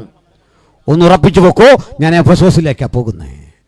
ഉറപ്പിച്ചോ, ഞാൻ പ്രസംഗിച്ച് കഴിയുമ്പോൾ എഫെസോസിൻ്റെ സ്ഥിതിയെ ദൈവം മാറ്റും. എഫെസോസിലേക്ക് ദൈവം തൻ്റെ സുവിശേഷം അറിയിക്കും, ദൈവവൃത്തന്മാരെ അയക്കും. ഈ വചനം അങ്ങനെ അവരെ സ്പർശിച്ചു. അവരെ നോക്കി പൗലോസ് പറയുക, ദൂരസ്ഥരായിരുന്ന നിങ്ങൾ, ക്രിസ്തുവിനോട് ചേർന്ന് നിന്ന ഞങ്ങൾ, നമുക്കിടയിൽ ഒരു നടിച്ചുവരുണ്ടായിരുന്നു. ആ വേർപാടിൻ്റെ നടിച്ചുവരിനെ ഇടിച്ച് നിഷ്പ്രഭമാക്കി ക്രിസ്തുവിൽ നമ്മെ ഒന്നാക്കി തീർത്ത ആ ദൈവപ്രവൃത്തിയെക്കുറിച്ച് ആഴത്തിൽ വിശദീകരിച്ച് ഈ ലേഖനം തയ്യാറാക്കുമ്പോൾ നാം അതിൽ ഉൾക്കൊള്ളേണ്ട കാര്യം, ഞാൻ ആ വിഷയത്തിലേക്ക് ഒന്നും കടന്നില്ല, ആ ബാക്ക്ഗ്രൗണ്ട് മാത്രം പറഞ്ഞതേ ഉള്ളൂ. ഇന്ന് അവസാനിപ്പിച്ച് പിരിയുമ്പോൾ ഒരു കാര്യം ഓർക്കണം, ദൈവം തന്റെ മക്കളെ വിളിച്ചത് എല്ലാത്തരം വേർപാടിൻ്റെയും നടുച്ചുവരൽ ഇടിക്കാന്. ദേവദാസൻ ആമുഖം പറഞ്ഞതുപോലെ, അധ്യക്ഷനാണെന്ന് തോന്നുന്നു, ആമുഖം പറഞ്ഞതുപോലെ ഒരു സഭയുടെ ലേബലല്ല ഈ കൺവെൻഷന്റെ വിജയം, മറിച്ച് രക്ഷാനിർണയം പ്രാപിച്ച ദൈവമക്കൾക്ക് ഒത്തുചേരാൻ എവിടെ അവസരം കിട്ടുന്നോ അവിടൊക്കെ ചെല്ലണം. വേർപാടിന് നടിച്ചുവരൽ വിടണം, ഇടിയണം. നാം ക്രിസ്തുവിൽ ഒന്ന് എന്നുള്ള സുവിശേഷത്തിന്റെ ഗാഥ ഈ ദേശം കേൾക്കുമ്പോൾ ഇരുട്ടിന്റെ ശക്തികൾ ഭയപ്പെടും. നമ്മുടെ സംഘബലം അങ്ങനെ വർദ്ധിക്കട്ടെ, നമ്മുടെ ഐക്യത വർദ്ധിക്കട്ടെ. ഐക്യതയുടെ ആത്മാവിൽ ആ സുവിശേഷ ഘോഷണത്തിന് വേണ്ടി നിതാന്ത ജാഗ്രതയോടെ ഇറങ്ങിപ്പുറപ്പെടാൻ ഒരു ജനത തയ്യാറെടുക്കുന്ന ഇടത്ത് എഫെസോസിന്റെ ചിത്രം മാറും.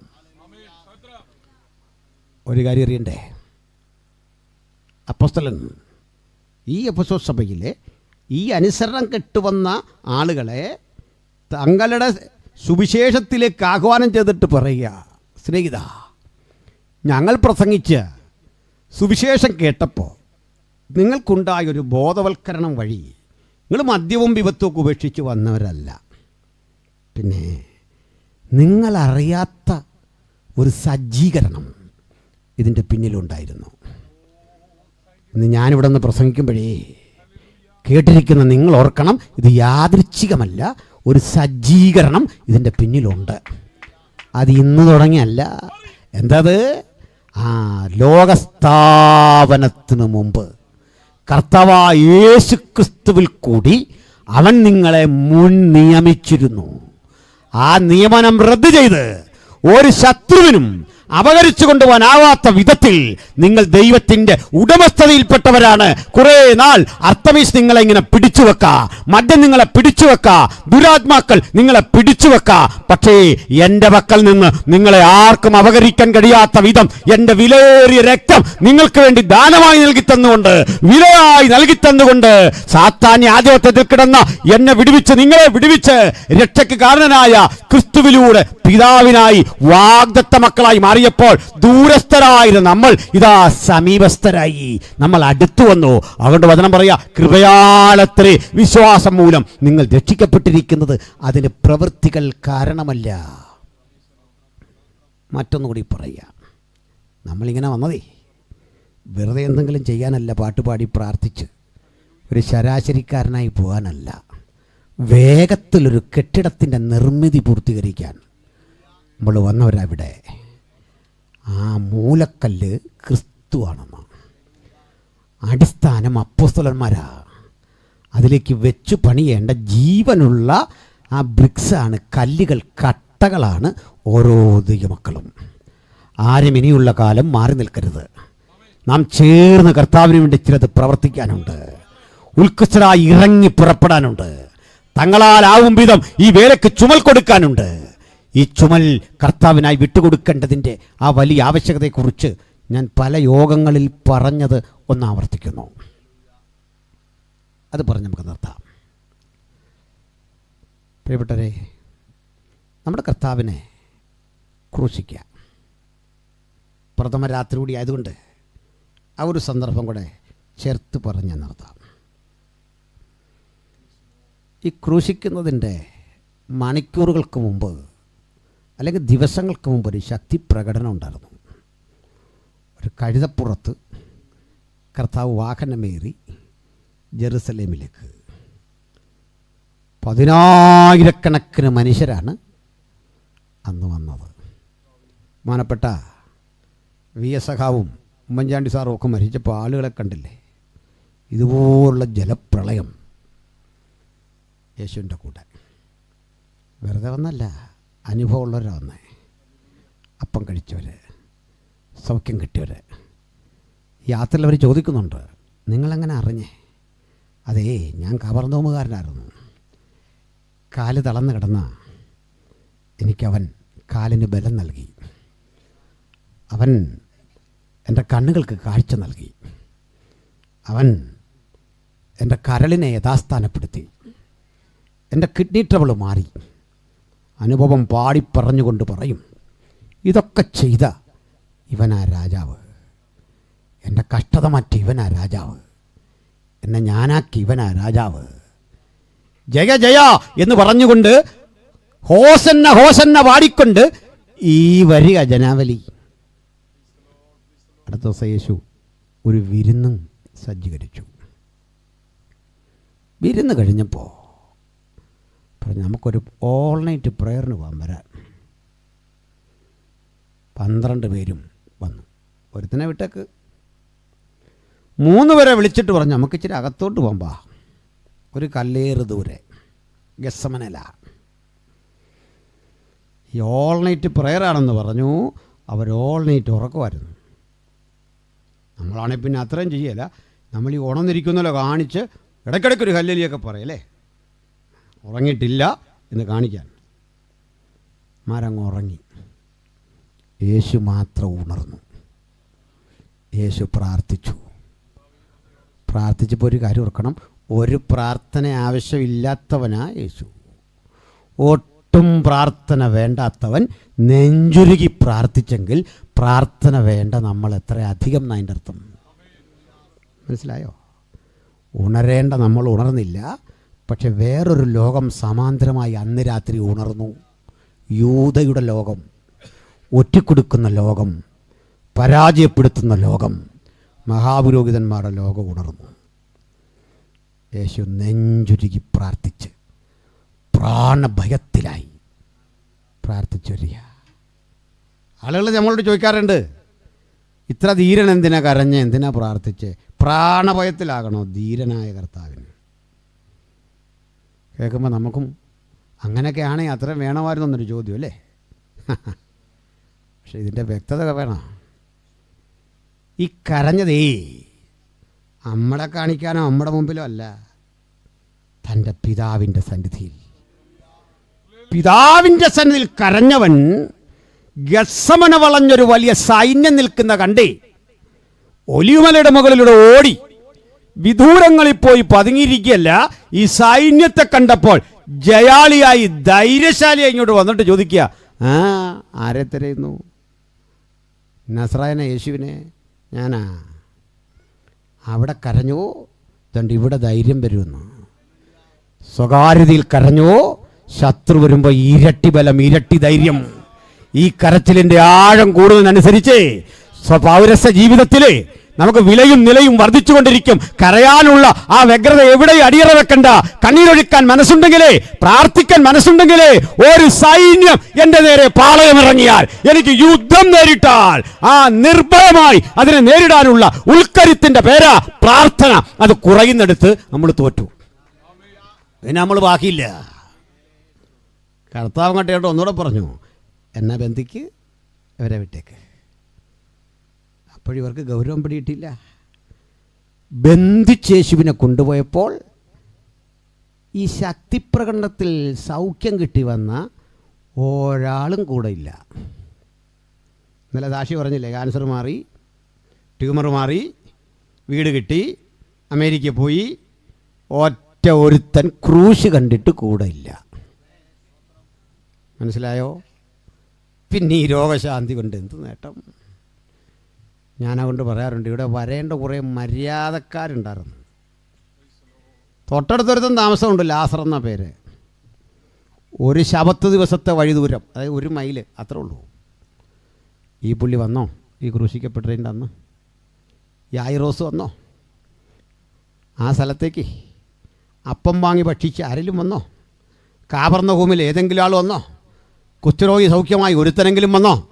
പിറവിക്കുരുടൻ വന്നോ? ഒരുത്തനുമില്ല. ഇന്നും ഒരുത്തനുമില്ല. ക്രൂശ് കണ്ടിട്ട് തിരിച്ചു പോവുക. ക്രൂശ് കണ്ടിട്ടും ഇവിടെ നിൽക്കാൻ കാട്ടുന്ന ആർജവത്തിൻ്റെ പേരാ ക്രിസ്തീയത. ക്രൂശ് കണ്ടിട്ട് തിരിച്ചോടിക്കഴിഞ്ഞാൽ അത് ക്രിസ്തീയതയൊന്നും അല്ലെന്നേ. ആ ക്രൂശിന്റെ ചുവട്ട് നിൽക്കാൻ ഒരു വ്യഗ്രതയുള്ളവന്റെ ആ തിരഞ്ഞെടുപ്പാ ശരിക്കുള്ള സാക്ഷ്യം. ഹല്ലേലൂയ. ഓരോരുത്തരും പോയി. നമുക്ക് ചില കാര്യങ്ങളിലൊക്കെ ഏറ്റവും വേണ്ടപ്പെട്ടവരെ കൂടെ കിട്ടണം, വരണമെന്ന് ആഗ്രഹമുണ്ടല്ലേ? നമ്മുടെ കൂടെ ചിലപ്പോഴൊക്കെ ദീർഘദൂരം ഉണ്ടെങ്കിൽ ആരെങ്കിലും കൂടെ വരും വണ്ടിയിൽ. ഒരു 10 മിനിറ്റ് കഴിയുമ്പോൾ ഈ പുള്ളി അവിടെ നിന്ന് ഉറങ്ങും. പ്രത്യേകിച്ചൊരു ഗുണമില്ല. ഈ വണ്ടിയൊന്ന് ഓടിക്കാനൊക്കെ പറ്റുമെങ്കിൽ ഇതിനായി വരുന്നേ. പുള്ളി അവിടെ നിന്ന് ഉറങ്ങും. പിന്നെ ഞാൻ തന്നെ ദീർഘദൂരം പോവാ. അപ്പോൾ ഇതൊന്ന് കൊടുക്കാൻ ഒരാളെയാണ് നമുക്ക് വേണ്ടേ. അതാരെയായിരിക്കും തിരയുന്നേ? കൂടെ നമ്മുടെ പ്രാണനെ സംരക്ഷിച്ച് വരുമെന്ന് ഉറപ്പുള്ളവൻ്റെ ഇല്ല ഈ സ്റ്റിയറിങ് കൊടുക്കാൻ പറ്റൂ. പണി അറിയാന്നല്ലേ കൊടുക്കാൻ പറ്റൂ. 3.5 കൊല്ലം ഞാൻ പഠിപ്പിച്ചേ 12 പേരെ ഈ ക്രൂശ് ഒന്ന് കൈമാറണം. ഒരാളുണ്ടോ? കൈമാറുമ്പോൾ തോള് കൊടുക്കാമെന്ന് ഉറപ്പുള്ള പത്രോസില്ല. യോഹന്നാൻ കൊച്ചുകുട്ടിയെ ഇതെടുക്കാൻ ത്രാണിയില്ല. യൂദ ഒറ്റിക്കൊടുത്ത് പോയി, വേറെ ആരുമില്ല. ഈ ഗുരു വിഷമിച്ചു ഇതൊന്ന് എടുത്തു വെക്കാൻ. അവരുടെ കാര്യം പഠിക്കണം. ആ നാട്ടിലെ ചിന്ത അനുസരിച്ച് ക്രൂശിക്കാൻ ഉത്തരവിട്ട് കഴിഞ്ഞാൽ ഈ ക്രൂശുമരം ചുമലിൽ ആരും തൊടാൻ പാടില്ല. ആ വസ്തുവിൽ തൊട്ടാൽ ശാപം വരുമെന്നാണ് നാട്ടുകാർ പറയുന്നത്. ഉത്തരവിട്ട് കഴിഞ്ഞാൽ പിന്നെ ഇയാൾ മാത്രമേ ചുമക്കാവൂ, ഈ ക്രൂശിക്കപ്പെടുന്നവൻ. അതുകൊണ്ട് ആളുകൾ മാറി മാറി മാറിപ്പോകും. അപ്പോൾ വയലിൽ നിന്ന് പണി കഴിഞ്ഞ് വരുന്ന ഒരു മനുഷ്യനെ കണ്ടു. അവന് തീർക്കണമെന്നില്ല, കാരണം ഇയാൾ പറഞ്ഞാൽ അവനനുസരിക്കണമെന്നില്ല. കാരണം ഇയാൾക്കൊരു യജമാനനുണ്ട്, അത് പറഞ്ഞ് കേട്ടാൽ മതി.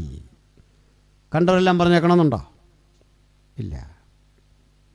അതുകൊണ്ട് അവിടെ ഇരിക്കുക. അവനെ വളരെ നിർബന്ധിച്ചു എന്ന് കുരിശ് ചുമക്കാൻ. സാറേ എനിക്ക് പറ്റിയല്ല, എനിക്ക് 2 മക്കളുള്ള, അവർക്ക് ശാപം വരും. ഏയ് എടുക്ക്. അപ്പോൾ ഇവൻ വെറുതെ കണ്ണു വെട്ടിച്ചു നോക്കി, ആരാണ് ഈ ഹതഭാഗ്യൻ, ഈ ക്രിമിനൽ ആരാ? നോക്കുമ്പോഴേ സാധാരണ ക്രിമിനലിൻ്റെ കൂട്ടല്ല. സാധാരണ ഇങ്ങനെ ക്രൂശിക്കപ്പെടാൻ കൊണ്ടുവന്നിട്ട് മുഖത്തെ അമർഷം, പ്രതിഷേധം, കലിപ്പ്, ചിലർ ചീത്ത പറഞ്ഞാൽ പോരുന്ന വ്യവസ്ഥിതിയെ നമ്മൾ കണ്ടില്ലേ? അറസ്റ്റ് ചെയ്തുകൊണ്ട് പോകുന്നതല്ല, പോലീസിനെ ആക്രമിക്കുന്നു. ഇതൊന്നുമില്ലാതെ സമചിത്തതയോടൊരുത്തൻ മന്ദഹാസത്തോടെ പുഞ്ചിരി തൂകി ഈ വരുന്നവനെ കണ്ട് ഇയാൾ അമ്പരന്നു. പുറവല്ല അടിച്ചു പൊളിച്ച് ഉഴവുചാൽ പോലെ കീറി വിട്ടിരിക്കുക. കൂടൊരുത്തൻ കയ്യിലേ ഒരു ബോർഡം പിടിച്ച് തുപ്പുണ്ട്, അവിടെ കൊണ്ട് ക്രൂശിൽ അടിക്കാനാ. ആ ക്രൂശിലെ മേലെഴുത്തവൻ വായിച്ചു, നസ്രയനായ യേശു, യഹൂദന്മാരുടെ രാജാവ്. ഇയാൾ കേട്ടിട്ടുണ്ട് ഒത്തിരി. കഴിഞ്ഞ ദിവസം ശക്തിപ്രകടനം നടന്നത് അറിഞ്ഞിട്ടുണ്ട്. ഗുരു, നിന്നെയും തകർത്തല്ലോ, ചെയ്യാത്ത കുറ്റം സ്ഥാപിച്ചല്ലോ. ചെയ്യാത്ത കുറ്റത്തിന് നീ കുരിശ് ചുമക്കുമെങ്കിൽ ഇതാ ഈ തോള് ഒരിടവേളയിൽ ഇങ്ങോട്ട് വെച്ചു. You take rest. കർത്താവിന് കിട്ടുന്ന ഏറ്റവും വലിയ ആരാധന ആൾബഹളത്തിൽ നമ്മൾ പറയുന്ന ഹല്ലേലൂയയല്ല, സ്പോൺസർഷിപ്പല്ല, ഈ ചുമലൊന്ന് വിട്ടുകൊടുക്കാൻ കാട്ടുന്ന വ്യഗ്രതയാ ഏറ്റവും വലിയ ആരാധന. എടുക്ക്, ഈ കുരിശ് ഞാൻ എടുക്കാം, ഇവിടേക്കൊന്ന് വെക്ക്. ഇന്ന് രാത്രി ആരുണ്ട് ഈ തോള് യേശുവിനൊന്ന് വിട്ടുകൊടുക്കാൻ, നിന്റെ പ്രവൃത്തി അല്പം ആയാസരഹിതമാക്കാൻ ഞാനിതാ ഈ തോളൊന്ന് വിട്ടുതരുന്നു. അവൻ തോള് വിട്ടുകൊടുത്തു. ഒരാശ്വാസം. കുറേ ചുവട്ടടി നടന്നപ്പോൾ യേശു ചെന്നു, കൂട്ടുകാരാ മതി. അപ്പം കൊടുത്ത, ഉപദേശിച്ച, പഠിപ്പിച്ച, കൂടെ കൊണ്ടു നടന്ന ഒരാളുമില്ല. നിൻ്റെയും ഒരു തിരഞ്ഞെടുപ്പാ. ഈ കുരിശു ചുമക്കാൻ ലോകസ്ഥാപനത്തിന് മുമ്പ് ഞാൻ പദ്ധതിയിട്ടിരുന്നു. ഒന്നും യാദൃച്ഛികമല്ല, ദൈവത്തിൻ്റെ ഹിതം. ഈ കുരിശെടുത്തു, യേശു നടക്കുന്നു. ഞാനൊരു കാര്യം ഇങ്ങനെ ചിന്തിച്ച് നിർത്തട്ടെ. അദ്ദേഹം വീട്ടിൽ ചെന്നു, ഭാര്യയെ കണ്ടു. എടി, ഒരു പ്രശ്നമുണ്ട്, പറ. നമ്മുടെ കുടുംബത്തിന് ശാപം വരുമെന്നൊക്കെ ആൾക്കാർ പറയുന്നത്, പറ. ഞാനേ നിർബന്ധത്തിന് വഴങ്ങി ഒരു പീഡിതൻ്റെ ക്രൂശെടുത്തു. ആ ക്രൂശെടുത്തപ്പോഴേ എൻ്റെ നിരാശയെല്ലാം അങ്ങ് പോയി. ശാപം വരുമെന്ന് ആൾക്കാർ പറഞ്ഞേ. എൻ്റെ സിരാനരമ്പുകൾ ഇപ്പോഴും തുടിക്കുക, എൻ്റെ ഹൃദയം ഇങ്ങനെ ത്രസിക്കുക, എൻ്റെ നരമ്പുകളിൽ തീ പടർന്ന് കയറുക. ശാപമല്ല ഞാൻ ഈ കുടുംബത്തിൽ വലിച്ചുകൊണ്ട് വന്നതേ, കൃപയാ ഞാൻ കൊണ്ടുവന്നേ. ഹല്ലേലൂയ. മക്കളെ ചേർത്ത് നിർത്തി അപ്പാ ചുമന്ന ക്രൂശിൻ്റെ വീര്യം ഇതാ നിങ്ങളിലും പകരട്ടെ. പ്രിയപ്പെട്ട ദൈവത്തിൻ്റെ മക്കളെ, ചെറുപ്പക്കാരെ, സഹോദരി സഹോദരന്മാരെ, ഞാൻ നിങ്ങൾ ഇവിടെ നിൽക്കുന്നതേ അപ്പൻ ചുമന്ന ക്രൂശിന്റെ ബലത്തിലാണെന്ന് തലമുറ വിളിച്ചു പറയത്തക്ക വിധം നമുക്കിന്ന് രാത്രി അവരെ പ്രാർത്ഥിച്ചു വേർതിരിക്കണം. ഒരു ദുഷ്ടനും വിട്ടുകൊടുക്കാതെ, ഒരു തകർച്ചയ്ക്കും വിട്ടുകൊടുക്കാതെ നസ്രായിന്റെ നാമത്തിൽ പ്രാർത്ഥിച്ചു വേർതിരിക്കണം. ദൈവത്തിനായി അവർ വേർതിരിയട്ടെ. ഇത് ദൂത ദൈവത്തിന്റെ മക്കളെ എടുക്കണം. ആ ഭാര്യ പറഞ്ഞു കാണും, ഏതോ വയലിൽ പണിയെടുത്തേ നമ്മുടെ മക്കളും അവിടെ വീണ് തകരേണ്ടതാ, ചോരതുപ്പി മരിക്കേണ്ടതാ. നമ്മുടെ മരണം വിധി എഴുതിയ രക്തനിലങ്ങൾ ഇവിടെ ധാരാളം കിടക്കുക.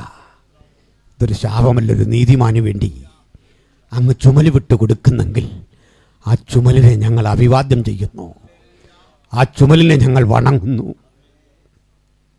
ശാപം വരുമെന്ന് ലോകം മുഴുവൻ കാത്തിരുന്നപ്പോൾ ഈ മനുഷ്യൻ്റെ 2 മക്കളുണ്ട്. അതിലൊരുത്തൻ്റെ മാത്രം സംഭവം പറയാം.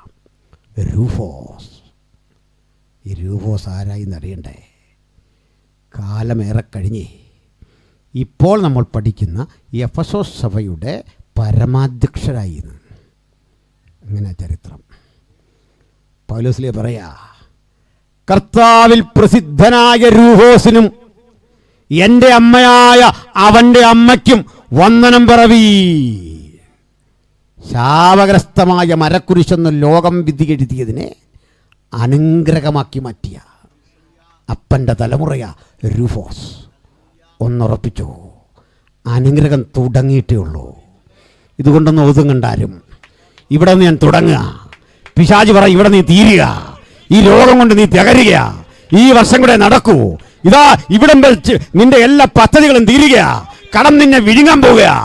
നോ, ഈ കുരിശ് ചുമന്നതോടെ ഞാൻ സടകുടം എഴുന്നേൽക്കുക. ഒരു പുത്തൻ ഊർജം, ഒരു പുത്തൻ വിവേകം, ഒരു പുത്തൻ ശക്തി, ഒരു പുതിയ കൃപ, ഒരു പുതിയ നിയോഗം ആർക്ക് വേണം ഇന്ന് രാത്രി? ഈ ആത്മപകർച്ച, ഈ ദൈവകൃപ, അതിനുവേണ്ടി ദാഹിക്കുന്ന ജീവിതങ്ങളെ ഓർത്ത് ഞാൻ ദൈവത്തെ സ്തുതിക്കുന്നു. അതുകൊണ്ടൊന്ന് പറഞ്ഞ് അവസാനിപ്പിക്കുക. ആർക്ക് വേണം ഈ ക്രൂശ് ചുമക്കാൻ? ആർക്കൊണ്ട് സന്നദ്ധത ഈ ക്രൂശിനെ ചുമക്കാൻ? ഞാനിതാ എൻ്റെ ചെറിയ ശരീരം ഈ തോൾ നിനക്ക് ഏൽപ്പിച്ചു തരുന്നു. പറയാവോ? ഈ തോൾ നിനക്കുള്ളതാ, ഈ ശരീരം നിനക്കുള്ളതാ, ഈ സമ്പത്ത് നിനക്കുള്ളതാ, ഈ ഐശ്വര്യം നിനക്കുള്ളതാ. എന്നെ തന്നെ നിനക്കായി രക്ഷാനുഭവം പ്രാപിച്ചവരും അല്ലാത്തവരും എല്ലാ ദൈവമക്കളും തങ്ങളെ തന്നെ സമർപ്പിച്ചാട്ടെ. ദൂരത്തും ചാരത്തും ഇരുന്ന് വചനം കേൾക്കുന്ന ആർക്ക് സമർപ്പിക്കാം? ഇതാ കേൾക്കപ്പെട്ട വചനത്തിൻ്റെ അടിസ്ഥാനത്തിൽ ഞാൻ എന്നെ തന്നെ അങ്ങേക്കായി സമർപ്പിക്കുന്നു.